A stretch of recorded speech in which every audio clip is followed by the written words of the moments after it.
ನಮಸ್ಕಾರ. ಮೆಗಾ ಸುದ್ದಿ ವಿಶೇಷ ಕಾರ್ಯಕ್ರಮಕ್ಕೆ ಸ್ವಾಗತ. ನಾನು ಹೇಮಕುಮಾರ್.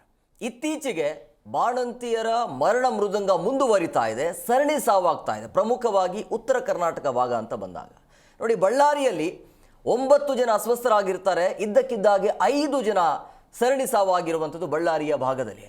ಪದೇ ಪದೇ ಈ ರೀತಿಯ ಘಟನೆಗಳು ಜಾಸ್ತಿ ಆಗ್ತಾ ಇದೆ. ಆರೋಗ್ಯ ಇಲಾಖೆ ಏನು ಮಾಡ್ತಾ ಇದೆ, ಸರ್ಕಾರ ಏನು ಮಾಡ್ತಾ ಇದೆ ಅನ್ನುವಂಥ ಪ್ರಶ್ನೆ ಈಗ ಪ್ರಮುಖವಾಗಿ. ಈ ರೀತಿಯ ಗರ್ಭಿಣಿಯರು ಅಥವಾ ಬಾಣಂತಿಯರ ಸಾವಿಗೆ ಕಾರಣಗಳೇನು, ಜೊತೆಗೆ ಮುಂಜಾಗ್ರತಾ ಕ್ರಮ ಏನು, ವೈದ್ಯರ ನಿರ್ಲಕ್ಷ್ಯ ಯಾಕೆ? ಯಾಕಂದರೆ ಕುಟುಂಬಸ್ಥರು ಈಗ ಈ ರೀತಿಯಾಗಿ ಆರೋಪವನ್ನು ಮಾಡ್ತಾ ಇರೋದು, ವೈದ್ಯರ ನಿರ್ಲಕ್ಷ್ಯದಿಂದಾಗಿ ಈ ರೀತಿಯ ಸಾವುಗಳು ಆಗ್ತಾ ಇವೆ ಅಂತೇಳಿ. ಇದಕ್ಕೆ ಸರ್ಕಾರ ಏನು ಮಾಡಬೇಕು, ಎಲ್ಲದರ ಬಗ್ಗೆ ಚರ್ಚೆ ಮಾಡ್ತೀವಿ. ಇದೇ ಇವತ್ತಿನ ವಿಶೇಷ, ಬಾಣಂತಿ ಮರಣ ಮೃದಂಗ.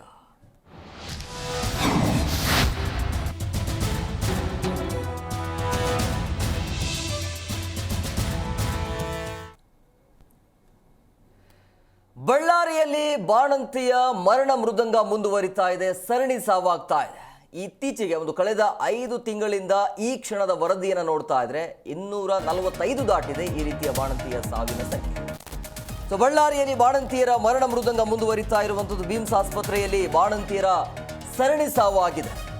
ಬಾಣಂತಿಯರ ಸಾವಿನ ಸಂಖ್ಯೆ ಈಗ 5ಕ್ಕೆ ಏರಿದೆ. ಹಾಸ್ಪಿಟಲ್ ವಿರುದ್ಧ ಕುಟುಂಬಸ್ಥರು ಈಗ ಆಕ್ರೋಶವನ್ನ ಹೊರಹಾಕಿದ್ದಾರೆ. ವೈದ್ಯರ ನಿರ್ಲಕ್ಷ್ಯದಿಂದಾಗಿ ಈ ರೀತಿಯ ಬಾಣಂತಿಯರ ಸಾವು ಆಗಿದೆ ಅಂತೇಳಿ ಸರ್ಕಾರ ಒಂದು ಸಮಿತಿಯನ್ನು ಮಾಡಿದೆ. ಬಟ್ ಅದಂತೂ ಅಲ್ಲೇ ಆಯಿತು. ಅದರ ಬಗ್ಗೆ ವರದಿ ಕೊಡಬೇಕಾಗಿತ್ತು, ಇದುವರೆಗೂ ವರದಿ ಬಂದಿಲ್ಲ. ವೈದ್ಯರ ವಿರುದ್ಧ ಕುಟುಂಬಸ್ಥರಿಂದ ಈ ರೀತಿಯ ಆರೋಪ.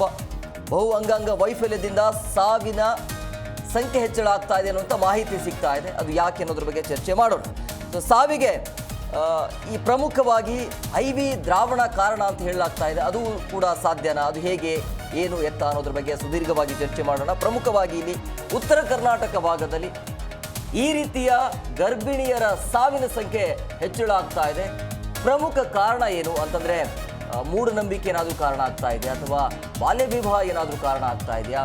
ಈ ಜಿಲ್ಲಾಸ್ಪತ್ರೆ ಅಂತ ಬಂದಾಗ ವೈದ್ಯರ ನಿರ್ಲಕ್ಷ್ಯ ಯಾಕೆ ಅನ್ನುವಂಥ ಪ್ರಶ್ನೆ. ಸೊ ಎಲ್ಲದರ ಬಗ್ಗೆ ಚರ್ಚೆ ಮಾಡೋಣ. ಅದಕ್ಕಿಂತ ಮೊದಲು ಈ ಒಂದು ಪ್ರಕರಣ ಬೆಳಕಿಗೆ ಬಂದಾದ ನಂತರ ದಿನೇಶ್ ಗುಂಡೂರಾವ್ ಜೊತೆಗೆ ಬಾಣಂತಿಯರು ಕೂಡ ಮಾತನಾಡಿದ್ದಾರೆ. ಏನು ಹೇಳಿದ್ದಾರೆ ಒಂದ್ಸಾರಿ ಕೇಳ್ಕೊಂಡು ಬರೋಣ. ಅಧಿಕೃತವಾಗಿಲ್ಲ. ಅದಕ್ಕೆ ನಮಗೆ ಶಂಕೆ ಇರೋದ್ರಿಂದ ಮತ್ತೆ ಅದನ್ನು ಟೆಸ್ಟಿಗೆ ಕಳಿಸಿದ್ದೀವಿ. ಯಾಕಂದರೆ ಹಿಂದೆ ಇದೇ ಫ್ಲೂಯಿಡ್ ಏನಿದೆ, ಫಿಂಗರ್ ಲ್ಯಾಕ್ಟೇಟ್ ಅಂತ ಹೇಳ್ತೀವಿ, ಇದ್ರ ಬಗ್ಗೆ ಹಿಂದೆ ಅನುಮಾನಗಳು ಬಂದಾಗ ನಾವು ಟೆಸ್ಟ್ ಮಾಡಿಸಿ ಅದರಲ್ಲಿ ಒಂದು ಕೆಲವು ಸ್ಯಾಂಪಲ್ಸಲ್ಲಿ ಅದು ರಿಜೆಕ್ಟ್ ಆಗೋದು, ನೆಗೆಟಿವ್ ಬಂದಿತ್ತು, ಸರಿ ಇಲ್ಲ ಅಂತ. ಆಮೇಲೆ ಮತ್ತೆ ಅದನ್ನು ಅವರು CDL ಕೋಲ್ಕತ್ತಾ ಲ್ಯಾಬ್ ಅಲ್ಲಿ ಕಳಿಸಿದ್ರು. ಅಲ್ಲಿ ಉಪಯೋಗ ಮಾಡಬಹುದು ಅಂತಲೂ ಕೂಡ ಕಳಿಸಿದ್ರು. ಅದ ನಂತರ ಒಂದು ಟೆಕ್ನಿಕಲ್ ಕಮಿಟಿ ಎಲ್ಲ ಮಾಡಿ ಅದನ್ನೆಲ್ಲ ಮತ್ತೊಮ್ಮೆ ಎಲ್ಲ ಟೆಸ್ಟ್ ಮಾಡಿಸಿ ಯಾವುದ್ಯಾವುದು ಸರಿಯಾಗಿತ್ತು ಅದನ್ನು ಉಪಯೋಗ ಮಾಡೋದು ಕೂಡ ಅವಕಾಶ ಕೊಟ್ಟಿದ್ದರು. ಈಗ ಇದರಲ್ಲಿ ಈ ಬ್ಯಾಚಲ್ಲಿ ಏನಾದರೂ ಈಗ ಅದೇನು ಉಪಯೋಗ ಮಾಡಿದರೆ ಅದರಲ್ಲಿ ಏನಾದರೂ ನೆಗೆಟಿವ್ ಇದೆಯಾ ಅಥವಾ ಸರಿ ಇಲ್ವಾ ಅಂತ ಅದರ ಒಂದು ಕ್ವಾಲಿಟಿ ಬಗ್ಗೆ ನೋಡ್ತಕ್ಕಂಥದ್ದು ಮುಖ್ಯ ಆಗಿದೆ. ಅದನ್ನೀಗ ಬೆಳೆಸಿದ್ವಿ. ಅಲ್ಲಿ ಒಂದು ಅನರೋಬಿಕ್ ಟೆಸ್ಟ್ ಅಂತ ಮಾಡ್ತಾರೆ. ಅನರೋಬಿಕ್ ಟೆಸ್ಟ್ ಮಾಡಿದರೆ ಅಲ್ಲೇ ಮಾಡಿದರೆ ಅದರಲ್ಲಿ ಅದೇನು ಮಂತ್ರಿಗಳಿಗೆ ಪತ್ರ ಸಹ ಬರೆದಿದ್ದೀನಿ. ಹೆರಿಗೆಯಲ್ಲಿ ನಾವು ಪಾವಗಾಡದಲ್ಲೂ ನೀವು ನೋಡಿದಾಗ ಕಡೆ 6 ತಿಂಗಳ ಮುಂಚೆ ಹೆರಿಗೆ ಅಂತೇನಿಲ್ಲ, ಒಬ್ರು ಫ್ಯಾಮಿಲಿ ಪ್ಲಾನಿಂಗು, ಒಂದು ಗರ್ಭಕೋಶ ತೆಗ್ಸಿರೋದು, ಇನ್ನೊಂದು ಬಾಣಂತಿ, ಅವ್ರು 3 ಜನ ಅದು ನೆಕ್ಸ್ಟ್ ದಿನ ಸತ್ತೋಗ್ಬಿಡ್ತಾರೆ. ಏನು ಕಾರಣ ಅಂತ ಇವತ್ತರೆಗೂ ಅಲ್ಲಿ ಹುಡುಕ್ಲಿಲ್ಲ. ಮತ್ತೆ ಬಳ್ಳಾರಿಯಲ್ಲಿ ಅದು ಮತ್ತೆ ಮರುಕಳಿಸಿದೆ. 4 ಬಾಣಂತಿಯರು, ಇದು ಕಂಪ್ಲೀಟ್ಲಿ 4 ಜನ ಬಾಣಂತಿಯರು. ಯಾಕೆ ಅಂತ ನಾವು ಅಲ್ಲಿ ಹಾಸ್ಪಿಟಲ್ನ ಡೈರೆಕ್ಟರ್ಗೆ ಫೋನ್ ಮಾಡಿದಾಗ ಅವರ ಉತ್ತರ ನನಗೆ ಬಹಳ ಅಸಮಂಜಸವಾಗಿತ್ತು. ಒಂದು ಮೇಡಮ್ BP ಇತ್ತು, ಇನ್ನೊಂದು ಪೇಷಂಟಿಗೆ ಬ್ಲಡ್ ಕ್ಲಾಟಿಂಗ್ದೇನೋ ಪ್ರಾಬ್ಲಮ್ ಇತ್ತು, ಇನ್ನೊಬ್ರಿಗೆ ಹೆಪಟೈಟಿಸ್ B ಇತ್ತು. ಎಲ್ಲದಕ್ಕೂ ನಮ್ಮ ವೈದ್ಯಕೀಯ ಇದರಲ್ಲಿ ಎಲ್ಲದಕ್ಕೂ ಔಷಧಿ ಇದೆ. BP ಇತ್ತೀಚೆಗೆ ಅಂದ್ರೆ 75% ಗರ್ಭಿಣಿಯರಿಗೆ BP 7ನೇ ತಿಂಗಳಿಂದಾನೇ ಪ್ರಾರಂಭ ಆಗಿರುತ್ತೆ. ಇವಾಗ ನನಗೂ ಆಗಿತ್ತು. ನನಗೆ ನನ್ನ ದೊಡ್ಡ ಮಗ 21 ವರ್ಷ, ಅವತ್ತಿಗೆ BP ಇತ್ತು. ಅವತ್ತಿಗೂ ನಮ್ಗೆ ಎಲ್ಲಾನು ಔಷಧಿಗಳನ್ನ ಕೊಟ್ಟು ಸರಿಯಾಗಿ ನಾವು ಡೆಲಿವರಿ ಆಗಿ ನಮ್ಮ ಜೀವವನ್ನ ಉಳಿಸುವಂತ ಕೆಲಸ ಅಲ್ಲಿ ಮಾಡ್ತಾರೆ. ಮತ್ತೆ ನಾನು ನಮ್ಮ ಆರೋಗ್ಯ ಇಲಾಖೆಯ ಪ್ರಿನ್ಸಿಪಲ್ ಸೆಕ್ರೆಟರಿಗೆ ಮಾತಾಡಿದಾಗ ಅವ್ರಂದ್ರು, ಮೇಡಮ್ ಅವರು ಒಂದು ಫ್ಲೂಯಿಡ್ನ ಚೇಂಜ್ ಮಾಡಿದ್ರು, ಆ ಫ್ಲೂಯಿಡ್ ಅಲ್ಲಿ ಏನಾದ್ರು ಬಟ್ ಆಗಿರ್ಲಿಕ್ಕಿಲ್ಲ, ಬಟ್ ಆ ಫ್ಲೂಯಿಡ್ನು ಸಹ ನಾವು ಸಂಶೋಧನೆಗೆ ಕಳಿಸಿದೀವಿ, ರಿಸರ್ಚ್ ಲ್ಯಾಬಿಗೆ ಕಳಿಸಿದೀವಿ. ಅದರಲ್ಲಿ ಏನಾದ್ರೂ ಪ್ರಾಬ್ಲಮ್, ಸೊ ಇವತ್ತವರೆಗೂ ಯಾರಿಗೂ ಗೊತ್ತಿಲ್ಲ ಏನ್ ಸಮಸ್ಯೆ ಅಂತ. ಬಟ್ ಆದ್ರೆ ನಾನು ಕರ್ನಾಟಕದ ಮೂಲೆ ಮೂಲೆಗಳಿಗೆ, ಹಳ್ಳಿ ಗ್ರಾಮೀಣ ಭಾಗದ ಜಿಲ್ಲೆ ತಾಲೂಕುಗಳಿಗೆ ಹೋದಾಗ, ನಾನು ತಾಯಿ ಮಗುವಿನ ಆಸ್ಪತ್ರೆಯನ್ನ ನಾನು ವಿಸಿಟ್ ಮಾಡಿದಾಗ ನಾನು ಒಂದನ್ನ ನೋಡಿದ್ ಏನಂತಂದ್ರೆ, ಅಲ್ಲಿ ಈ ಡಿ ಗ್ರೂಪ್ಗಳ ಸಂಖ್ಯೆ ಬಹಳ ಕಡಿಮೆ ಇದೆ. ಮಂತ್ರಿಗಳಿಗೆ ಪತ್ರ ಸಹ ಬರೆದಿದ್ದೀನಿ. ಹೆರಿಗೆಯಲ್ಲಿ ನಾವು ಪಾವಗಾಡದಲ್ಲೂ ನೀವು ನೋಡಿದಾಗ ಕಡೆ 6 ತಿಂಗಳ ಮುಂಚೆ ಹೆರಿಗೆ ಅಂತೇನಿಲ್ಲ, ಒಬ್ರು ಫ್ಯಾಮಿಲಿ ಪ್ಲಾನಿಂಗು, ಒಂದು ಗರ್ಭಕೋಶ ತೆಗೆಸಿರೋದು, ಇನ್ನೊಂದು ಬಾಣಂತಿ. ಈ ಬಗ್ಗೆ ಮಾತನಾಡೋದಕ್ಕೆ ಅತಿಥಿಯವರು ಜಾಯ್ನ್ ಆಗಿದ್ದಾರೆ. ನಾನು ಅವ್ರನ್ನ ಕಾರ್ಯಕ್ರಮಕ್ಕೆ ವೆಲ್ಕಮ್ ಮಾಡ್ತೇನೆ. ಮೊದಲನೇದಾಗಿ ಡಾಕ್ಟರ್ ಅಂಜನಪ್ಪ, ತಜ್ಞ ವೈದ್ಯರು ಸರ್, ಕಾರ್ಯಕ್ರಮಕ್ಕೆ ಆತ್ಮೀಯವಾದಂಥ ಸ್ವಾಗತ. ನಮಸ್ಕಾರ. ಇನ್ನು ಮಹಿಳಾ ಹೋರಾಟಗಾರ್ತಿ ಅಭಯಶೀಲಾ ಮೇಡಮ್, ತಮಗೂ ಕೂಡ ಕಾರ್ಯಕ್ರಮಕ್ಕೆ ಆತ್ಮೀಯವಾದಂಥ ಸ್ವಾಗತ. ಇನ್ನು ಸ್ತ್ರೀ ರೋಗ ತಜ್ಞರಾಗಿರುವಂಥ ಡಾಕ್ಟರ್ ಪರಿಮಳ ದೇವಿಯವರು, ಮೇಡಮ್ ತಮಗೂ ಕೂಡ ಕಾರ್ಯಕ್ರಮಕ್ಕೆ ಆತ್ಮೀಯವಾದಂಥ ಸ್ವಾಗತ.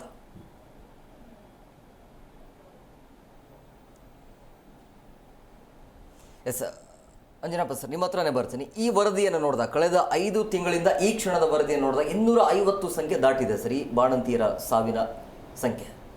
ಅಂದರೆ ಯಾರ ನಿರ್ಲಕ್ಷ್ಯ, ಏನು ಹೇಳ್ತೀರಿ ಈ ಒಂದು ವರದಿಯ ಬಗ್ಗೆ? First reaction very unfortunate. 100 ವರ್ಷದ ಹಿಂದೆ ಯುರೋಪ್ನಲ್ಲಿ ಪ್ರೆಗ್ನೆಂಟ್ ವುಮನ್ ಡೆಲಿವರಿ ಆದಮೇಲೆ ಸತ್ತೋಗ್ತಿದ್ರು. ಅದಕ್ಕೆ ಕಾರಣ ಪ್ಯೂರ್ಪೀರಿಯಲ್ ಸೆಪ್ಸಿಸ್ ಅಂತೀವಿ ನಾವು. ಆಗಿನ ಕಾಲದಲ್ಲಿ ಡಾಕ್ಟರ್ ಪಾಪ ತಿಳುವಳಿಕೆ ಇರಲಿಲ್ಲ. ಡಿಸೆಕ್ಷನ್ ಥಿಯೇಟ್ರಿಂದ ಹೆಣ ಕಟ್ ಮಾಡಿ ಸೀದಾ ಬಂದು ಡೆಲಿವರಿ ಮಾಡೋರು. ತುಂಬ ಜನ ಹೆಣ್ಮಕ್ಕಳು ಆ ಸೆಪ್ಸಿಸ್ಸಿಂದ ಸಾಯೋರು. Thanks to Louis Pasteur and ನಮ್ಮ ಲಾರ್ಡ್ ಲಿಸ್ಟರ್ ಅಂತ ಸರ್ಜನ್. ಸೆಪ್ಸಿಸ್ ಆ್ಯಂಡ್ ಸೆಪ್ಸಿಸ್, ದಯವಿಟ್ಟು ನಾವು ಈ ಮಾತನಾಡುವಾಗ ಜನಸಾಮಾನ್ಯರಿಗೆ ಇದು ಅರ್ಥ ಆಗಲಿ. ಇಲ್ಲಿ ಸಾವಿಗೆ ಮೇಯ್ನ್ ಕಾರಣ ಇಷ್ಟು ದಿನ ಆದಮೇಲೆ ಸೆಪ್ಟಿಸೇಮಿಯಾ ಅಂದರೆ ಏನೋ ಇನ್ಫೆಕ್ಷನ್ ಆಗಿದೆ. ಇಲ್ಲಿ ವೈದ್ಯರ ನಿರ್ಲಕ್ಷ್ಯ ಅಷ್ಟೇ ಅಲ್ಲ, ಇಡೀ ಸರ್ಕಾರದ ಜವಾಬ್ದಾರಿ. ಅವ್ರು ಏನು ಕೂತಾರಲ್ಲ, ಇವರು ಆ ಮೇಡಮ್ ತುಂಬ ಚೆನ್ನಾಗಿ ಹೇಳ್ತಾಯಿದ್ರು. ನಾನು ವಿಸಿಟ್ ಮಾಡಿದ್ದೆ, ಅಲ್ಲಿ ಡಿ ಗ್ರೇಡ್ ಕೆಲಸಗಾರರೇ ಇಲ್ಲ. ಸೊ ಈ ಹಾಸ್ಪಿಟ್ಲ್ ಒಳಗೆ ಆ ಡೆಲಿವರಿ ರೂಮ್ ಎಷ್ಟು ಕ್ಲೀನಾಗಿದೆ, ಇನ್ಸ್ಟ್ರೂಮೆಂಟ್ಸ್ನ ಹೆಂಗೆ ಸ್ಟೆರಿಲೈಸ್ ಮಾಡ್ತಾರೆ. ಆಮೇಲೆ ಐ ವಿ ಫ್ಲೂಯಿಡ್ಸ್ದು ಎಲ್ಲೋ ಬಂತು, ಐ ವಿ ಫ್ಲೂಯಿಡ್ಸ್ನ ತೋರಿಸ್ತಾಯಿದ್ರು, ಫಂಗಸ್ನ ನೇತಾಡ್ತಾ ಇರೋದು. ನಾವು ಡಿಸ್ಕಸ್ ಮಾಡ್ತಾ ಲಕ್ಕಿಲಿ ಪರಿಮಳ ಅವರಿದ್ದಾರೆ, ಅವರು ಸಾಕಷ್ಟು ಡೆಲಿವರಿ ವಾಣಿವಿಲಾಸ್ನ ಮಾಡಿರೋವಂಥವ್ರು. ವಾಣಿವಿಲಾಸ್ ಅಟ್ಮಾಸ್ಫಿಯರ್ ಹೆಂಗಿದೆ, ನಾನು ಒಂದು ಪ್ರೈವೇಟ್ ಹಾಸ್ಪಿಟ್ಲ್ ಆಗಿದ್ದೀನಿ ಕಿಮ್ಸಲ್ಲಿ. ಸೊ ಇವೆಲ್ಲವನ್ನೂ ಕೂಡ ಬರ್ತಾ. ಸೊ ಈ ರೀತಿ ಈ ಕಾಲದಲ್ಲಿ ಹಿಂಗೆ ಡೆತ್ ಆಗುತ್ತೆ ಅಂದರೆ ನಿಜವಾಗ್ಲೂ ದೇ ಆರ್ ಅಕೌಂಟಬಲ್. ಎಲ್ಲೋ ಗುಂಡೂರಾವ್ ಡಾಕ್ಟ್ರ್ ಅಲ್ದಿದ್ರು ಕೂಡ ಕರೆಕ್ಟ್ ಟೈಮಿಗೆ ರೆಸ್ಪಾಂಡ್ ಮಾಡ್ತಾರೆ, ಅದೊಂದು ಖುಷಿ. ಬಟ್ ಆಗುವ ತಪ್ಪುಗಳನ್ನ ಅವ್ರು ಮೇಡಮ್ ಹೇಳಿದರು, ಇದರೊಳಗೆ ಆದಿದ್ದು 3 ಸಾವಿಗೆ ಇದುವರೆಗೂ ಕಾರಣನೇ ಕಂಡಿರಲಿಲ್ಲ ಅಂತ. ಮತ್ತೇನಕ್ಕೆ ನಾವು ಹಿಂಗೆ ಡಿಸ್ಕಸ್ ಮಾಡಬೇಕು? Definitely there is a negligence. ಯಾವುದೋ ಒಂದು ಹೆಣ್ಮಗು ಸತ್ತೋಗ್ತಾಳೆ ಅಂದರೆ ಯಾರು ಜವಾಬ್ದಾರಿ? ಸರ್ಕಾರ ಜವಾಬ್ದಾರರು, ಆ ಹಾಸ್ಪಿಟ್ಲಿಯ ಸೂಪರ್ಡೆಂಟ್ ಜವಾಬ್ದಾರರು, ಅಲ್ಲಿನ ಪ್ರತಿಯೊಬ್ಬರು ಕೂಡ ಜವಾಬ್ದಾರರು. ಅದರಿಂದ ಮೋಸ್ಟ್ ಪ್ರಾಬಲಿ ಇನ್ನೂ ಕರೆಕ್ಟ್ ಕಾಸ್ ಗೊತ್ತಿಲ್ಲ. ಯಾವುದೇ ಒಂದು ಡೆತ್ನಲ್ಲಿ ಇನ್ವೆಸ್ಟಿಗೇಷನ್ ಆಗಬೇಕು. ಅದರಾಗ ಇದುವರೆಗೂ ಬಂದಿರೋ ಸುದ್ದಿ ಪ್ರಕಾರ ಐ ವಿ ಫ್ಲೂಯಿಡ್ಸ್ ಕಂಟಾಮಿನೇಟ್ ಆಗಿ, ಅದು ಒನ್ ಆಫ್ ದಿ ಪಾಸಿಬಿಲಿಟೀಸ್. ಅದು ಬಿಟ್ಟರೆ ಹ್ಯಾಂಡ್ಲಿಂಗ್ ಇಟ್ ಸೆಲ್ಫ್, ಆ ಹೆಣ್ಮಗಳಿಗೆ ಡೆಲಿವರಿ ಮಾಡೋವಾಗೆ ಸರಿಯಾಗಿ ಸ್ಟೆರಿಲೈಸ್ಡ್ ಇನ್ಸ್ಟ್ರೂಮೆಂಟ್ ತೊಗೊಳ್ಳಿಲ್ಲ ಅಂದರೆ, ಆಟೋಕ್ಲೇವ್ ಆಗಿಲ್ಲ ಇನ್ಸ್ಟ್ರೂಮೆಂಟ್ ಅಂದರೆ, ಅದರಿಂದ ಸೆಪ್ಸಿಸ್ ಆಗುತ್ತೆ. ಆ ಸೆಪ್ಸಿಸ್ನ ಕಂಡಿಡಿದು ಅದಕ್ಕೆ ತಕ್ಕಂಗೆ ಆಂಟಿಬಯೋಟಿಕ್ ಕೊಟ್ಟರೆ ಒಂದು ಲೇಡಿ ಉಡ್ಕೊಂಡಿದ್ದಾಳೆ ಪಾಪ, ಆ ರೀತಿ. ಸೊ ಎಲ್ಲೋ ಒಂದು ಕಡೆ ಸಾವಿಗೆ ನನ್ನ ಡಿಪಾರ್ಟ್ಮೆಂಟೇ ಕಾರಣ ಅಂತ ನಾನು ಗಂಡಾಗೋಸ್ವಾಗಿ ಹೇಳ್ತೀನಿ. ಮೇಡಮ್, ಈಗ ಅಭಯ ಮೇಡಮ್ ಅವರು, ಈಗ ಉತ್ತರ ಕರ್ನಾಟಕ ಭಾಗದಲ್ಲಿ ಈ ಸಂಖ್ಯೆ ಜಾಸ್ತಿ ಆಗ್ತಾ ಇದೆ. ಅಂದರೆ ಸರಿಯಾದ ರೀತಿಯಲ್ಲಿ ಆಹಾರದ ಏನಾದರೂ ಸಮಸ್ಯೆ ಇದೆಯಾ, ಅಥವಾ ಅಲ್ಲಿ ಬೇರೆ ಏನಾದರೂ ವೈದ್ಯರ ಸರಿಯಾದ ರೀತಿಯಲ್ಲಿ ವೈದ್ಯರಿಗೆ ಏನಾದರೂ ಮಾಹಿತಿ ಇಲ್ಲದೆ ಇರೋದು ಅದೆಲ್ಲ ಕಾರಣ ಆಗ್ತಾ ಇದೆ, ಹೇಗೆ ಅಂತೇಳಿ? ಇರ್ಬೋದು, ಕೊರತೆಗಳಿರ್ಬೋದು, ವಿಟಮಿನ್ ಟ್ಯಾಬ್ಲೆಟ್ಸ್ಗಳಿರ್ಬೋದು, ಏನು ಸರ್ಕಾರದಿಂದ ಕೊಡ್ತಿದ್ದಾರೆ ಅದು ಸರಿಯಾದ ರೀತಿಯಲ್ಲಿ ಅವ್ರಿಗೆ ಸಪ್ಲೈ ಆಗ್ತಾ ಇಲ್ಲ, ಅಥವಾ ತಗೊಳ್ತಾ ಇಲ್ಲದೆ ಇರ್ಬೋದು, ಅಥವಾ ಚಿಕ್ಕ ವಯಸ್ಸಿನಲ್ಲಿ ಅವರು ಆದಷ್ಟು ಬೇಗ ಮದುವೆ ಮಾಡಿಬಿಡ್ತಾರೆ ಹೆಣ್ಮಕ್ಳಿಗೆ. ಅವ್ರಿಗೆ ಆ ಶಕ್ತಿನ ತಡ್ಕೊಳ್ಳೋ ಅಂಥ ಎಬಿಲಿಟಿ ಇರುತ್ತೋ ಇಲ್ವೋ ಅದನ್ನ ತಿಳ್ಕೊಳ್ಳೋದಿಲ್ಲ. ಆದಷ್ಟು ಬೇಗ ಮದುವೆ ಮಾಡಿಬಿಡ್ಬೇಕಂತ ಹೇಳಿ ಉತ್ತರ ಕರ್ನಾಟಕದಲ್ಲಿ ಈ ಥರ ಮಾಡ್ತಾ ಇದ್ದಾರೆ.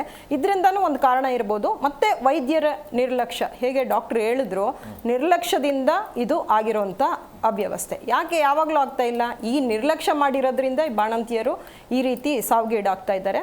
ಮತ್ತು ಅಲ್ಲಿರೋ ಮೇಡಮ್ ಹೇಳಿದಾಗೆ, ನಾಗಲಕ್ಷ್ಮಿ ಮೇಡಮ್ಮು, ಆರೋಗ್ಯ ಇಲಾಖೆಗಳಲ್ಲಿ ಏನು ಡಿ ಗ್ರೂಪ್ ನೌಕರರಿರ್ಬೋದು, ಸ್ಟಾಫ್ ನರ್ಸ್ಗಳಿರ್ಬೋದು, ಟೆಕ್ನಿಷಿಯನ್ಸು, ಯಾರೂ ಕೂಡ ಸರಿಯಾಗಿ ಅಲ್ಲಿ ಕೆಲಸನ ನಿರ್ವಹಿಸ್ತಾ ಇಲ್ಲ. ಸರ್ಕಾರಿ ಆಸ್ಪತ್ರೆಗಳಲ್ಲಿ ಎಷ್ಟೇ ಗಂಟೆಗೆ ಹೋದ್ರೂ ಕೂಡ ಯಾವುದೇ ಥರ ವ್ಯವಸ್ಥೆ ಕೂಡ ಸರಿಯಾಗಿ ನಡೀತಾ ಇಲ್ಲ. ಇದು ಒಂದು ಕಾರಣ ಆಗಿರೋದ್ರಿಂದ ಬಾಣಂತಿಯರು ಸಾವಿಗೀಡಾಗಿದ್ದಾರೆ. ಬರೀ ಅದು ಒಂದೇ ಪ್ರಾಬ್ಲಮ್ ಆಗಿದ್ದರೆ ಪರವಾಗಿರಲಿಲ್ಲ, ಏನೋ ಹೇಳ್ಬೋದಾಗಿತ್ತು ಒಬ್ಬರು ಸತ್ರು ಅಂತ. ಆದರೆ ಇದು ತೀರಾ ನಿರ್ಲಕ್ಷ್ಯ ಮಾಡಿದ್ದಾರೆ. ನಿರ್ಲಕ್ಷ್ಯ ಮಾಡಿರೋದ್ರಿಂದ ಇಷ್ಟು ಜನ ಒಮ್ಮೆಲೆ ಸಾವಿಗೀಡಾಗಿದ್ದಾರೆ. ಮೇಡಮ್ ಗಮನಕ್ಕೆ ಒಂದು ಅನೇಮಿಯಾ ಅವ್ರು ಹೇಳ್ದಂಗೆ ಬಹಳ ಕಾಮನ್ ಕಾಸ್ ಅಂದರೆ ಹೆಣ್ಮಕ್ಳಿಗೆ ರಕ್ತ ಇರೋದಿಲ್ಲ, ಐರನ್ ಟ್ಯಾಬ್ಲೆಟ್ ಕೊಡಬೇಕು, ಅದು ಯಾವ ಕ್ವಾಲಿಟಿ ಕೊಡ್ತಾರೋ ಗಾಡ್ ಓನ್ಲಿ ನೋಸ್. ಒಂದು ಲೇಡಿ ಅನೇಮಿಯಾ ಇತ್ತು, that's one of the reasons. ಪರಿಮಳ ಮೇಡಮ್ ಅವರು, ಈಗ ಸಹಜವಾಗಿ ಈ ಬಾಣಂತಿಯರು ಆರಂಭಿಕ ಚಿಕಿತ್ಸೆ ವ್ಯವಸ್ಥೆ ಹೇಗಿರುತ್ತೆ ಅಂದರೆ ಯಾವ ಸಮಯದಲ್ಲಿ ವೈದ್ಯರನ್ನು ಅವರು ಸಂಪರ್ಕ ಮಾಡಬೇಕು ಅಂತ? ನಮಸ್ಕಾರ ಎಲ್ಲರಿಗೂ. ಅಂಜನಪ್ಪ ಅವರು ನನ್ನ ಹಿರಿಯರು, ಅವರ ಮಾತನ್ನು ಕೇಳಿದೆ. ಅವರ ಮಾತಲ್ಲಿ ಒಂದೊಂದು ಅಕ್ಷರದಲ್ಲೂ ಸಾಕಷ್ಟು ಪ್ರಮಾಣದಲ್ಲಿ ಅಲ್ಲಿ ಒಂದು ಜ್ಞಾನಧಾರೆ ಇರುತ್ತೆ. ಅದನ್ನ ನಾವು ಅನ್ಕೋಬೇಕು. ಯಾಕಂದ್ರೆ ಫಸ್ಟ್ ಅವ್ರು ಹೇಳ್ತಿದ್ದಂಗೆನೆ, ಯಾಕಂದ್ರೆ ಅವ್ರು ನಮ್ಗೆ ಸೀನಿಯರು, ತುಂಬಾ ತಿಳಿದವರು. ಯಾಕೆ ಸೆಪ್ಸಿಸ್ ಅನ್ನ ವರ್ಡ್ ಹೇಳಿದ್ರು ಅವರು. ಈ ಸೆಪ್ಸಿಸ್ ಅನ್ನ ವರ್ಡ್ ಈಗ ನಮ್ಮ ಜೊತೆಗಿರೋರು, ಸಮಾಜ ಸೇವಕಿ ಸ್ನೇಹಿತೆ ಅವರಿದ್ದಾರೆ. ಈ ವೈದ್ಯರ ನಿರ್ಲಕ್ಷ್ಯ ಅನ್ನೋ ವರ್ಡ್ ಒಂದು ಫ್ಯಾನ್ಸಿ ಆಗೋಗ್ಬಿಟ್ಟಿದೆ. ಎಲ್ಲಿ ಏನಾದ್ರೂ ವೈದ್ಯರ ನಿರ್ಲಕ್ಷ್ಯ. ಬಟ್ ವೈದ್ಯರ ಜೊತೆಗಿರೋ ಸಮೂಹ ಇರುತ್ತಲ್ಲ, ಅದು ಕೂಡ ತುಂಬಾ ಇನ್ವಾಲ್ವ್ ಆಗ್ಬೇಕಾಗತ್ತೆ. ಎಷ್ಟೋ ಸರಿ ವೈದ್ಯರು ಇರ್ತಾರೆ, ಆ ವೈದ್ಯರಿಗೆ ಬೇಕಾಗಿರೋ ಸಹಾಯ ಕೊಡ್ಲಿಕ್ಕೆ ಅಲ್ಲಿ ಯಾರು ಇರಲ್ಲ. ಅದ್ರ ಬಗ್ಗೆ ಕಮೆಂಟ್ ಮಾಡಿದ್ರೆ ಅವರೇ ಒಂದು ಶಿಕ್ಷೆಗೆ ಒಳಗಾಗ್ತಾರನೋ ಅನ್ನಷ್ಟು ಅವರಿಗೆ ಭಯ ಇರುತ್ತೆ ಒಳಗಡೆಗೆ. ಯಾಕಂದ್ರೆ ಒಳಗಡೆ ಎಲ್ಲ ಒಂದು ಸಹಚರರು ಒಟ್ಟಿಗೆ ಇದ್ದಾಗ್ಲೇನೆ ಒಂದನ್ನ ಮಾಡ್ಬೋದು. ಒಂದು ಮಟ್ಟಿನವರೆಗೂನು ಒಂದು ಲೇಡಿನ ಡೆಲಿವರಿ ಮಾಡ್ಬೇಕಾದ್ರೆ ವೈದ್ಯರು ಒಬ್ಬರೇ ಒಂದ್ ಇಬ್ರು ಇರೋ ದಾದಿಯರು ಮಾಡ್ಬೋದು. ಆದ್ರೆ ಕೆಲವು ಸಮಯದಲ್ಲಿ, ಇವಾಗಷ್ಟೇ ನಾವೆಲ್ಲ ಡಿಸ್ಕಸ್ ಮಾಡ್ತಾ ಇದ್ವಲ್ಲ, ಅನಿಮಿಯಾ ಅನ್ನೋದು ಇನ್ನೂ ನಮ್ಮ ದೇಶದಿಂದ ರಕ್ತಹೀನತೆ ಇನ್ನೂ ತೊಲಗಿಲ್ಲ. ಏನ್ ಒಂದು ಗ್ರೂಪ್ ಆಫ್ ಪೀಪಲ್ ನ ನಾವೇನ್ ಸಿಟಿನಲ್ಲಿ ನೋಡ್ತೀವಿ, ಅವ್ರು ಚೆನ್ನಾಗಿರ್ತಾರಲ್ಲ, ಅದು ಅಲ್ಲ ನಮ್ದು ಇಂಡಿಕೇಟರ್. ನಮ್ಮ ಹಳ್ಳಿಗಳಲ್ಲಿ ಯಾಕಂದ್ರೆ ಕೊಟ್ರು ಟ್ಯಾಬ್ಲೆಟ್ಸ್ ತಗೊಳಲ್ವಲ್ಲ, ಗೌರ್ಮೆಂಟ್ ಕೊಡ್ತಾ ಇದೆ, ಆದ್ರೆ ಅವ್ರು ಎಲ್ಲಿ ತಗೊಳ್ತಾರೆ, ಅದನ್ನ ತಗೊಳಕ್ ಇಷ್ಟ ಇಲ್ಲ, ಅದ್ರ ಬಗ್ಗೆ ಅಜ್ಞಾನ, ನನಗೇನಾಗಲ್ಲ ಅನ್ನೋ ಒಂದು ಧೈರ್ಯ, ಮನೆಯಲ್ಲಿರೋ ಹಿರಿಯರು ಗೈಡೆನ್ಸ್ ಮಾಡಲ್ಲ. ಸೊ ಅನಿಮಿಯಾ ಇರಬಹುದು. ಮತ್ತೆ ಇವಾಗ ನನ್ಗಂತೂ ಒಂದು ಮಟ್ಟಿಗೆ ಯಾವುದೇ ರಿಪೋರ್ಟ್ಗಳನ್ನು ನಮಗೂ ಇನ್ನೂ ಸಿಕ್ಕಿಲ್ಲ, ಅವರಿಗೂ ಸಿಕ್ಕಿಲ್ಲ ಅಂತಾರೆ ಅಂಜನಪ್ಪನವರು, ಬೇರೆಯವ್ರಿಗೂ ಸಿಕ್ಕಿಲ್ಲ, ಇನ್ನು ಗೌರ್ಮೆಂಟ್ ಇಂದ ಯಾವ ರಿಪೋರ್ಟ್ ಬಂದಿಲ್ಲ. ಅನಾಫಿಲಾಕ್ಸಿಸ್ ಏನಾದ್ರು ಆಗಿದೆಯಾ ಅನ್ನೋದು ನನ್ನ ಒಂದು ಚಿಂತೆ. ಯಾಕಂದ್ರೆ ಯಾವ್ದಾದ್ರು ಒಂದೊಂದ್ಸರಿ ನಾವು ಹಿಮ್ಯಾಕ್ಸಿಲ್ ಅಂತ ಕೊಡ್ತೀವಿ, ಬ್ಲಡ್ ಕೊಡ್ತೀವಿ, ಅದು ಜೀವ ಉಳಿಸೋ ಅಂತ ಒಂದು ಲಿಕ್ವಿಡ್ಗಳಿದ್ರು ಅದಕ್ಕೇನೆ ಅನಾಫಿಲಾಕ್ಸಿಸ್ ಆಗಿ ಇದಕ್ಕಿದಂಗೆ ಹಾರ್ಟ್ ಅಟ್ಯಾಕ್ ಆಗಿರೋರು ಅಥವಾ ಬಹು ಅಂಗಾಂಗ ವೈಫಲ್ಯ ಆಗಿರೋದು ತುಂಬಾನೇ ನಿದರ್ಶನಗಳಿದೆ. ಎಷ್ಟೋ ಸರಿ ನಾರ್ಮಲ್ ಒಂದು ಬಿ ಕಾಂಪ್ಲೆಕ್ಸ್ಗೂ ಆಗುತ್ತೆ. ಸೊ ಈ ಫ್ಲೂಯಿಡ್ ಅಲ್ಲಿ ಏನಾದ್ರು ಹಳೇದ ಒಂದು ಇದ್ದು ಅದ್ರೊಳಗೆ ಏನಾದ್ರು ಫಂಗಸ್ ಏನಾದ್ರು ಬಂದು ಅದನ್ನೇನಾದ್ರು ನೋಡದೆ ಹಾಕಿದ್ರೆ, ಒಂದು ಮನುಷ್ಯ ಅಂದ್ರೆ ತಪ್ಪು ಮಾಡ್ತಾನೆ ಬಿಡಿ, ಅದನ್ನೇನಾದ್ರು ನೋಡದೆ ಹಾಕಿದ್ರೆ ಏನಾದ್ರೂ ಈ ಒಂದು ಅನಾಫಿಲಾಕ್ಸಿಸ್ ಆಗಿ ಈ ಸಾವು ಈಡಾಗಿರ್ಬೋದೆ. ಅಥವಾ ಹೆಚ್ಚಿನ ರಕ್ತಸ್ರಾವ ಅಂತದೇನಾದ್ರು ರಿಪೋರ್ಟ್ ಬರ್ಬೇಕು. ರಕ್ತಸ್ರಾವ ಆಗೋದು ಒಂದು ಸಾಮಾನ್ಯವಾಗಿ, ರಕ್ತಸ್ರಾವ ಆಗ್ಬೇಕಾದ್ರೆ ಹೆಣ್ಣು ಮಗಳಲ್ಲಿ ರಕ್ತಹೀನತೆ ಇದ್ರೆ, ಆಲ್ರೆಡಿ ಇನ್ಫೆಕ್ಷನ್ ಇದ್ರೆ, ಸೆಪ್ಸಿಸ್ ಇದ್ರೆ, ಮತ್ತೆ ಅಲ್ಲಿ ಡೆಲಿವರಿ ಆಗ್ತಾ ಇರೋ ಒಂದು ಜಾಗದಲ್ಲೂ ಕೂಡ ಆ ಪರಿಸರದಲ್ಲಿ ಇನ್ಫೆಕ್ಷನ್ ತುಂಬಾ ಇದ್ದು, ನಾವು ಯೂಸ್ ಮಾಡಿರೋ ನೀಡ್ಲಿಗಳು ಎಲ್ಲ ಪ್ರತಿ ಒಂದನ್ನು ಇಲ್ಲಿ ನಾವು ಪತ್ತೆ ಹಚ್ಚಲೇಬೇಕು. ಒಂದು ಎನ್ಕ್ವೈರಿ ಆಗ್ಬೇಕು. 3 ಹೆಣ್ಮಕ್ಳಾಗ್ಲಿ 4 ಹೆಣ್ಮಕ್ಳಾಗ್ಲಿ, ಒಂದೇ ಹೆಣ್ಮಕ್ಳಾಗ್ಲಿ, ಒಂದು ಸಾವೇ. ನಾವು ಎಷ್ಟು ಸಾವನ್ನ ಪ್ರಿವೆಂಟ್ ಮಾಡ್ಬೇಕು, ಮಾರ್ಟಾಲಿಟಿ ಮ್ಯಾಟರ್ನಲ್ ತರಬೇಕು ಅಂತ ನಾವೆಲ್ಲ ಯಾವ್ದಾವ್ದೋ ಸೊಸೈಟಿನಲ್ಲಿಂದ ಅಂಜನಪ್ಪ ಅವ್ರಿಗೂ ಗೊತ್ತು, ಎಲ್ಲರೂ ಸೇರಿ ತುಂಬಾ ಪ್ರಯತ್ನ ಮಾಡ್ತಾ ಇದೀವಿ ಮೇಲ್ಗಡೆ ಇದರಿಂದ. ಆದ್ರೆ ನಾವು ಮಾಡ್ತಾ ಇರೋ ಬೇಸಿಕ್ ಪರಿಸರದಲ್ಲಿ ಈ ತರ ಒಂದು ನೆಗ್ಲಿಜೆನ್ಸ್ ಆದ್ರೆ ನಾವು ಒಂಥರ ಏನ್ ಆಗ್ಬೇಕಂತ ಕಂಗಾಲಾಗಿ ಹೋಗ್ಬಿಟ್ಟಿದೀವಿ ಅಂತ ಹೇಳ್ಬೋದು. ಇದು ಫಸ್ಟ್ ರಿಪೋರ್ಟ್ ನಾನು ಓದಿದಾಗ, ನಾನು ಒಂದು ವಾರದ ಹಿಂದೆನೆ ಡಿಸ್ಕಸ್ ಮಾಡಿದೆ, ನನಗೆ ಏನ್ ಹೇಳ್ಬೇಕು ಅಂತಾನೆ ಗೊತ್ತಾಗ್ಲಿಲ್ಲ, ಯಾವ ರೀತಿ ಆಗ್ತಿದೆ ಇದು ಅಂತ.